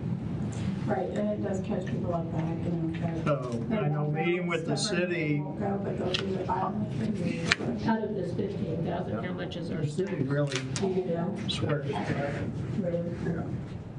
Well, what's a heart attack cost our health insurance? We do not. We may pay for that 5,000. Generally speaking, I think our working population at the county, that work for the county, if they're over X age, and I don't know what X is, 55, they probably have some kind of regular physician that's doing blood draws once a year anyway. But maybe these 25 or 30-year-olds who are healthy as a horse, they think, they might have a hidden problem that they'd like to know about sooner.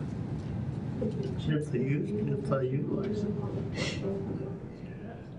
So one other note on healthcare, Jessica and I are going to have to monitor this closely. 9 months from now, a year from now, is going to give us a better feel with this proposed 20% increase as to how our funding stands and our fund reserves stand. Hopefully this shores everything up and we kind of level out. And we're not going to a point where we have to say we've got to drop our self-insurance fund and go someplace else, because more than likely that's going to be at a higher cost. So then the decisions are, do you start playing with the deductible? Do you require everyone go to a high deductible HSA type of plan? So again, hopefully this big jump will help level things out going forward. But 9 months from now, a year from now, we'll have a better feel for where all that is. So in or out on the wellness, 15,000. The biometric testing is separate at the 5. Oh, it is separate? Yes. So basically, this is like the snacks and, I go up on the 5 and down on the 15. I think so too. I do get a banana though, she brings a banana now. I'll bring you bananas, Sam. I mean, it is a, you know, it's consciously, you know, that's part of it too, a wellness, that's a better snack, you know. So can you measure that? Absolutely not. You can measure how much money we spent on the others, on the food itself. Well, and even if we just utilized fruit in that 15,000 and reduce that amount. We used to, but it doesn't stay as long, I guess. Right. Shelf life. You have to shove. Okay, so it sounds like we have 2, so we'll take that down to 0, Jay. The 15. Down to 0. And then you can put, what, 8 or 10 in the other one if you want. But you're really gonna have extra money there anyway, because then you won't be having the health department people doing that. So I would think 5,000 is substantial. We don't have to make a decision today, do we? No. Is 15,000 gonna affect the safety committee wellness? They don't really have a budget. Okay. Safety committee just has to come and present what they want to the commission. Yeah, I think just think about it. Next week, we'll get into those decision items on yes or no, up and down. Okay. And what's the capital? Capital improvement sales tax. There's on 125. What page? 125.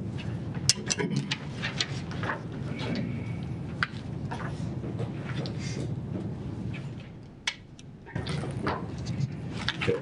I personally struggled with this. My original thought and hope was that I just listed the request out, and Mark encouraged me that in the past there's always been recommendations. I am no way the expert on all of these requests. I don't know if we even have enough detail on these requests without, getting more information. One thought here on the Shepherd's building is the floor drains, $150,000, and the hanging heater replacements. That was $250,000 there. At the time the recommendation was made, Eric had $500,000 available. If you spend $250 from capital improvements, and at that time he had 500 available and thought the total was $1 million, do you find another 250 and just do everything? I think my number one priority on capital improvements is the HVAC for the law enforcement center. Anything beyond there, other than information systems, their replacement of equipment and computers, $340,000. You need to be on a cycle where you're replacing computers every 3 to 5 years. Brian also said we have to replace our telephone system, that it's no longer being serviced, it's out of warranty. There's even concerns of people being able to hack in through our telephone system. So, we've got those. Ralph Job had asked for around $2,800 for some improvements there. He rarely asked for anything. Just looking at what he needs and what he's wanting to prepare for a next public administrator coming in, I'm good there. Beyond that, could any of these change and move? Yes. But There's been some discussions on elevators. They've been on the list for years. Can they be, moved another year? I personally do not know. I'm sorry I don't have that information for you.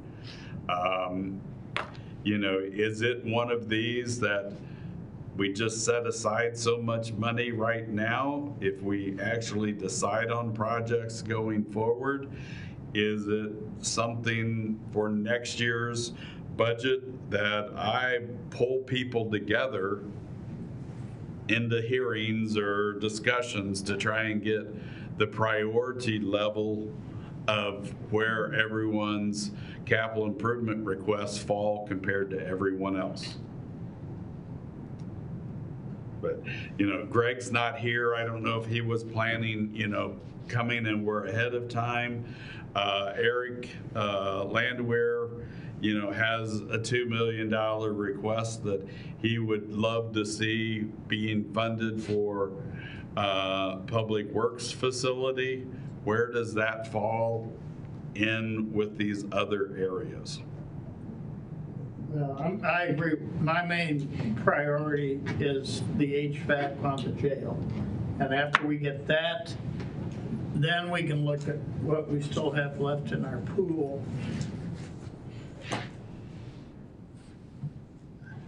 Just get with Greg on that. Yeah. I mean, we needed that information. Yeah. My main thing is finding out about the warranty, and I don't know why I'm having to throw together, 3 options. That should be our maintenance director, in all honesty. So, I mean, Jessica kind of threw a few things out there too to give us an idea. Take all of us sitting around the table and kicking things around and figure out the best way to do it. But the options I'm going to make, you guys probably aren't going to like. You're probably wanting to do them all the way I'm seeing it. So I know it depends on what it comes in. If it comes in, we might have to do 3 or 4. Well, you can't bid it if you don't really know how you're going to do it. That's when we need the options. Yeah, I know we need. I'd like to know what all 9 would cost. I don't know if it's not a separate discussion we need to have and leave an hour for it, because we can Wayne had a lot of information. He wasn't going to tell us how to do it because there are 100 ways to do it. And so I'm mad at him for not telling us how to do it. So not really mad at him, I'm just saying I was hoping he would tell us how to do it. Eric, do you want to make any comments? As to where you stand? You've had some changes in your plans based on minimum wage and things of that nature, but yeah, so I think it's evident that we need to do something at Southbridge at some point. At this point, I don't know that we have enough information for me to come up with a concrete plan. We have money set aside in my capital improvement budget as kind of a placeholder. That money at this point is going to go one of 2 ways. Either we're going to devote it to an improvement project at the facility, or we're going to divide that up into some smaller projects and save some money for next year. Does it have to happen this year? No. Are we cramming critical communications infrastructure into a broom closet? Yes. So I don't know, I don't feel comfortable enough with cash flow from fees for service to really understand what's going to be available to us next year. So I guess at this point I'm asking for a placeholder, and I will be more than happy to release that placeholder if we don't have the ability to do that project next year.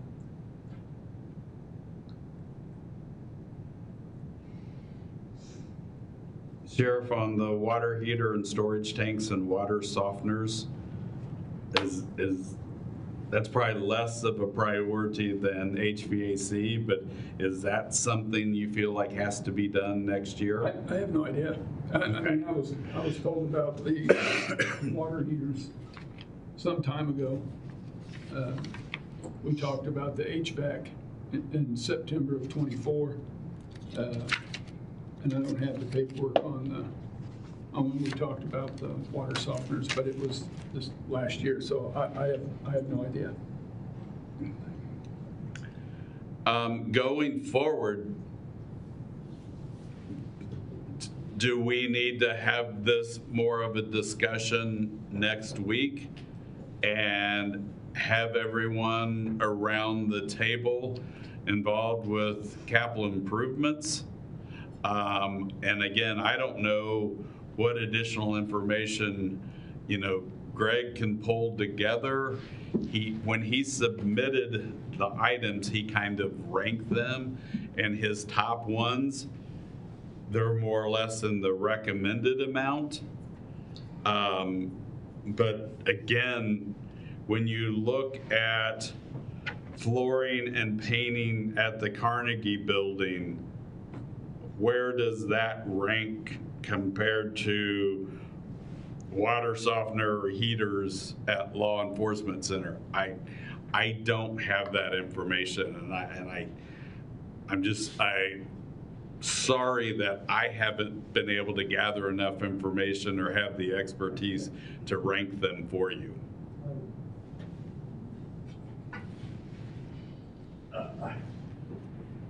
And we have talked as revenues tighten, expenses going up, it's coming at the impact of capital improvements, but there are some things you can't put off, or you have to worry about moving inmates and things of that nature. And we got to rank priorities first. Well, if you're gonna have everybody at the table, then you're gonna have everybody up there fighting for their own stuff. I don't think we ever have necessarily done that. Okay. And Jay's right, being very conservative on the sales tax revenue. We're less than 1% this year compared to last year. I don't see that changing with one more month coming. It's going to be flat. I mean, even Harry, I heard you mention being very conservative on some of our revenue. I think this year of all years in the world is the best time to be conservative on revenue, because our expenses this year and last year have just gone way above anybody's expectation of what expenses have gone up. So to set back, to get a reserve, to see what one project is going to end up costing you. I mean, you do that juvenile center, and you may think we got a $14 million budget set aside. We don't know what that's going to end up being by the time you're done. Well, we're going to have to add people too, because you're going to have more people for maintenance. You're going to have, who knows, you might have to hire another IT person even. That's not going to be the bottom dollar. There's going to be a lot more cost. Our electric bill, insurance. I mean, it's going to be stupid. Yeah.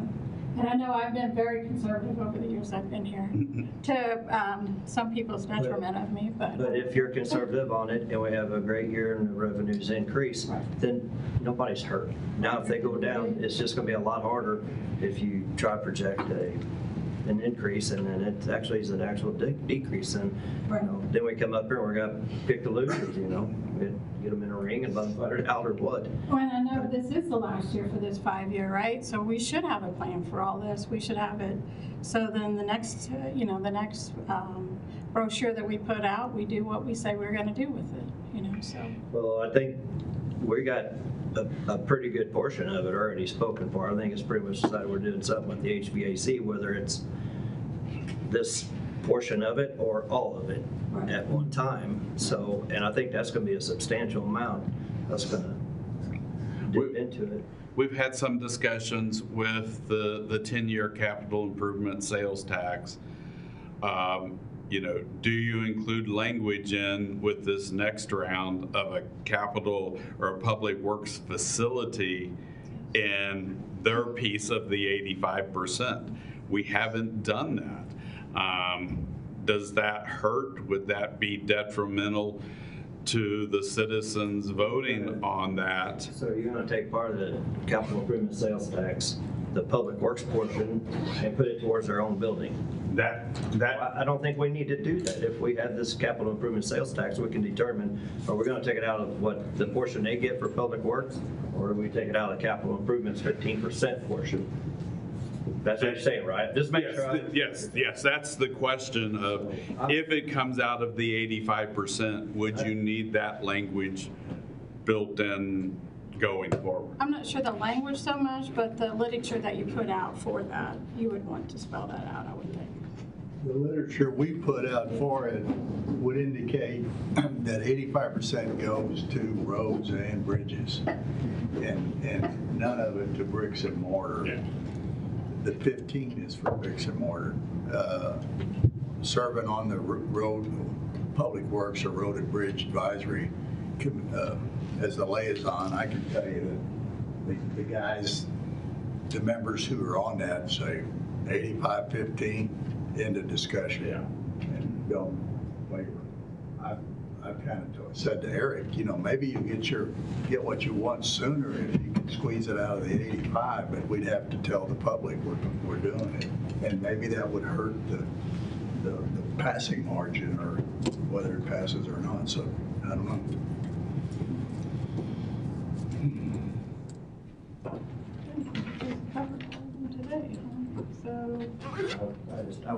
I wouldn't change it. We're already changing to the 10 years. Times and things cost more, and government needs to do like we got to do whenever times get tough. You're going to have to tighten your wallet and buckle in. It's just, instead of just going on spending sprees, and we've got it, we got to pick our priorities and do it smart. And I mean, they want the building. We're going to figure out where the money's coming from, whether it's coming from their own. I mean, they get money from personal property taxes. They want to tell them they got to use some of that to pay for it, or are we going to say, well, it's part of our capital improvements, the 15% money? So I wouldn't touch the sales tax, anything with it going on. Other than the 5 to 10. Yeah.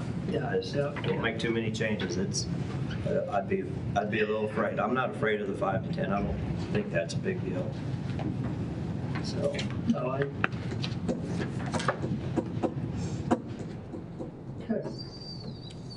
anything else? Did we answer your question? Yeah, I think so. I mean, like he said, you know, just because he's recommended and they're there, I still say all those projects are going to come back to you guys one way or another to bid them out, to approve to do that. You know, I was always looking for a placeholder, not approval for each one of these projects, but that's up to you guys. But yeah, if you look on page 125, the information systems, down below, I'm good with all those numbers. Is the 340, could it be 320, you know, whatever. The telephone replacement system, we don't have a cost there. And then the line item of $2 million for the HVAC. And again, is that 1.2 or is that 2.6? That line item and the ones below are the ones that I definitely can support. Anything else was just trying, kind of based off Greg's #1 ranking priorities that they're in there. Some of these have been on there since I first came in office. We still haven't done. We're back on for tomorrow at 8. Is there any information that we discussed today that you want for tomorrow? Do I need to pull anything else together? And then we're scheduled for next week to actually go through with you all making recommendations or making decisions on the budget items. I don't have anything else. Okay. Trying to take it all in and see where we. And then eventually we'll do all the year-end actual wrap-ups to know how much is carry forward and impacts the contingencies going forward. And I think it's January 8th that we have the final budget approval scheduled for. The statute says on or before. I think January 15th. Yeah, with no new commissioner coming in. Changes if you have any. Just a question, on the HVAC, are we gonna meet again on this then? Jeff, is that what you're suggesting that we? I was waiting to hear about the warranty thing, and we kind of left it last week. I tried to bring some proposed ways to go about it. I've got my idea, and well, like I said, I think Sam is, he's like, let's just pull the trigger, just get it done. I'm gonna call Greg as soon as we're. And Harry might be somewhere in the middle, he may think we're both dumb, so. Do we want to, and I'm just asking, so I get it on my schedule, because when we get down towards the end of the year, the schedules start to get real screwed. Do we want to go ahead and put something on the books for next week to meet for an hour to try to discuss this, or is that, am I pushing you? I don't mean to be pushing you, I'm just throwing it out. It just kind of depends on how much you guys want to get in the weeds Well, on I it, would, because. I'd like to see us carve out an hour and we just hammer it out. And I don't, I'd like I'd to be put good one with time that. and place, but where the subject is, those rooftop units, and what the hell are we gonna do? Yeah, I mean, it'd be nice for us to argue it out or get it down to two ideas and arm wrestle and get it done, You come up with the time and a place for that hour. See what our budget stuff looks like next week and try to get around that stuff so we could. Just one last comment I would have, and I think you all are all aware, but we've gotten some latest information that the minimum wage more than likely will be impacting EMS. So we're working through all that. There's a potential for back pay for some employees that may have been paid that their hourly rate was perceived at less than the current minimum wage. So when we make adjustments for the minimum wage is per hour, which I figured at 2,080 hours is X amount of dollars. Our people are making well over that. So when we make the adjustments so we can do the 48-hour shifts, so we can't be the only ones that are having to deal with this. That's where I'm still trying to figure out or see if that philosophy comes into play. They essentially get a substantial raise, not meant for necessarily minimum wage. It's supposed to be minimum wage to get you there. Now, not something like this where you're going to get a $3,000 or $6,000 raise because of that. So I don't. At a total loss on how this has shaken out. Unfortunately, the way we've come up with the salary grid, we're trying to back into it. And in order to back into it with scheduled overtime, we came up with an hourly rate to get us there. I know how we're there. I know, so it's the pay But plan. minimum wage is, well, what is it, $15 an hour or whatever? It will be going to Okay, that. so that's 30-some odd $1,000 a year, okay?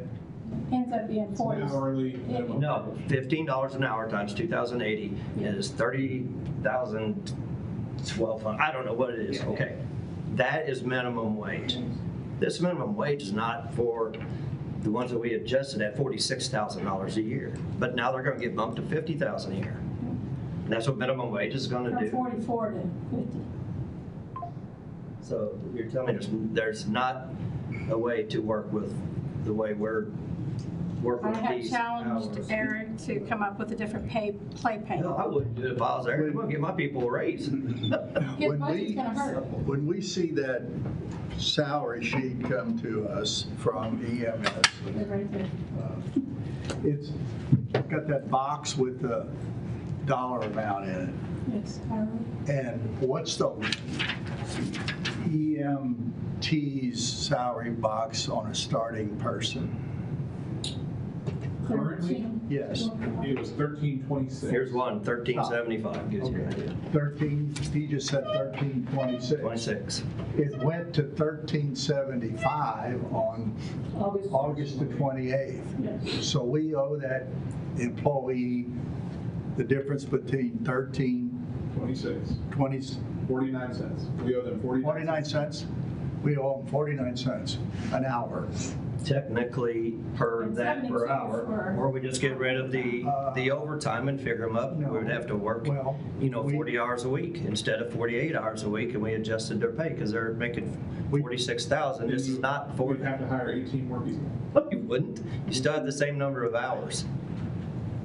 So it'd be some screwed up, and we chatted a little bit about it, and yeah, it would be screwed up, and I know you didn't want to hear what I was throwing out there, but essentially it's going to get them a raise. And if it is that, and we're going to stay with that. How much was it an hour? 49 cents? 48, yeah. And 72 cents for overtime for everyone. 72 cents for overtime and 48?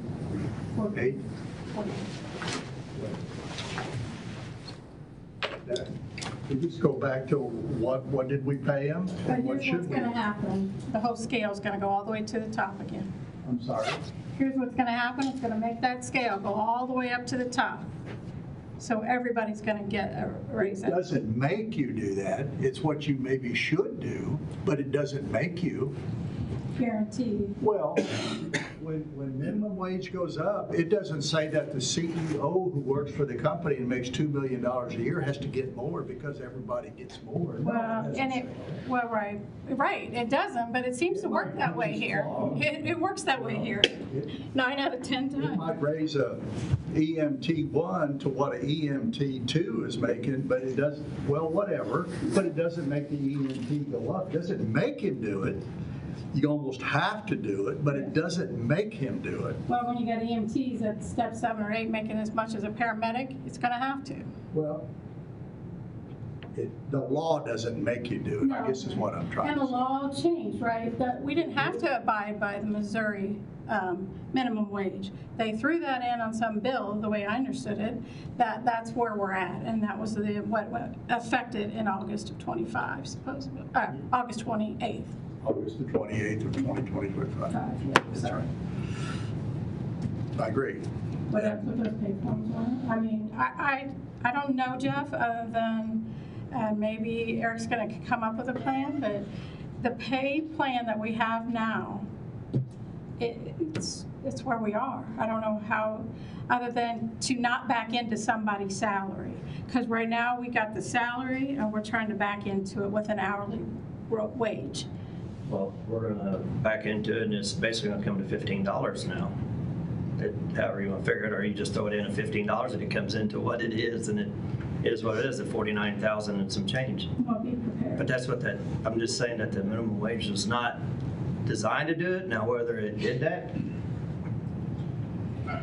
so that's what I'm trying to figure out. There's got to be a way with emergency services of dealing with these 48-hour shifts to try to let us back into it without, not being in compliance with it and doing something. So Yeah, so one question that comes to mind, I think you're on that same line, is do we absorb this increase and, roll it up and everything as well? Or does it require that we reschedule, go to a different type of shift, scheduling work, and drawbacks associated with that? I didn't like the 24-hour shifts when we first started this, and we did go to the 8s and 12s and mixtures of it. It was a freaking headache. So I'll tell you And nobody was happy with it, so I'm lucky to still be alive now. And so Any I modification don't mind of our the shift 48. would require us to hire 18 more people. It's simple math. Well, we didn't get rid of 18 when we went to 24. Yeah, no, it's From 12, it's so not. it's kind of hard to see.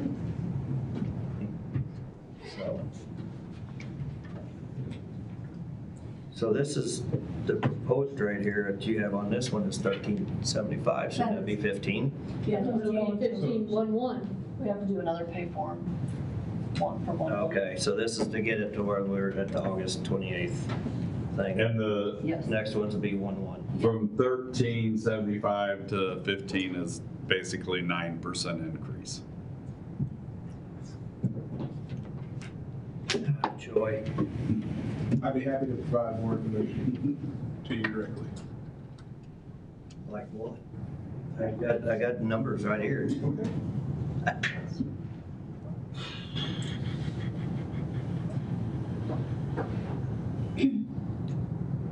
Well, been in on a good note.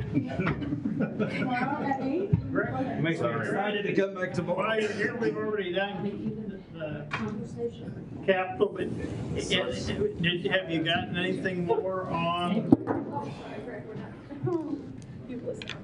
Do I want to ask Greg about warranties? Didn't know where we were standing as whether we were going forward with everything or not, so. No, that's not on today's agenda, so we can't talk about it, right? Are we gonna? It was on capital. So now we're gonna revisit it? I thought we just got done. Well, let's see what he's got here. I'm not SOL. I can make a motion here real quick and take care of this crap. So don't challenge me.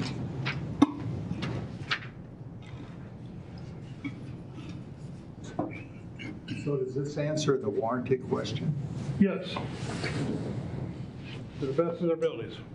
I mean, it's when you turn it on or 6 months after delivery, whichever is earlier. Jay, was Ralph coming up today, or is he? Somebody said that he's rescheduled for tomorrow, that he's sick or out of town or something. That was on there, so. Basically what I'm getting from both manufacturers, and I had not write this up for me because we had a conference call. There's 18 months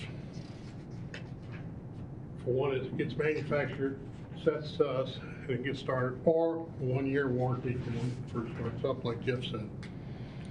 There's additional warranties we can buy, but we have to buy upfront ahead of time for a longer period. In case we're going to sit on 6 units, we can buy a longer warranty. Those other 6 we're not. That just gives you time on the back end. It doesn't buy you time on the front end. No. And then there's asked about length of warranties on compressors, parts and labor. Most of them, all the commercial units are 5-year, 1 year parts and labor, but they do offer where you can buy a 5-year warranty for covers everything for additional cost. Do I sign it? Yeah. Stand in recess. I'll make a motion to stand in recess until 4:30 p.m. Second. All in favor? Aye. So what they decide on capital? There was just discussion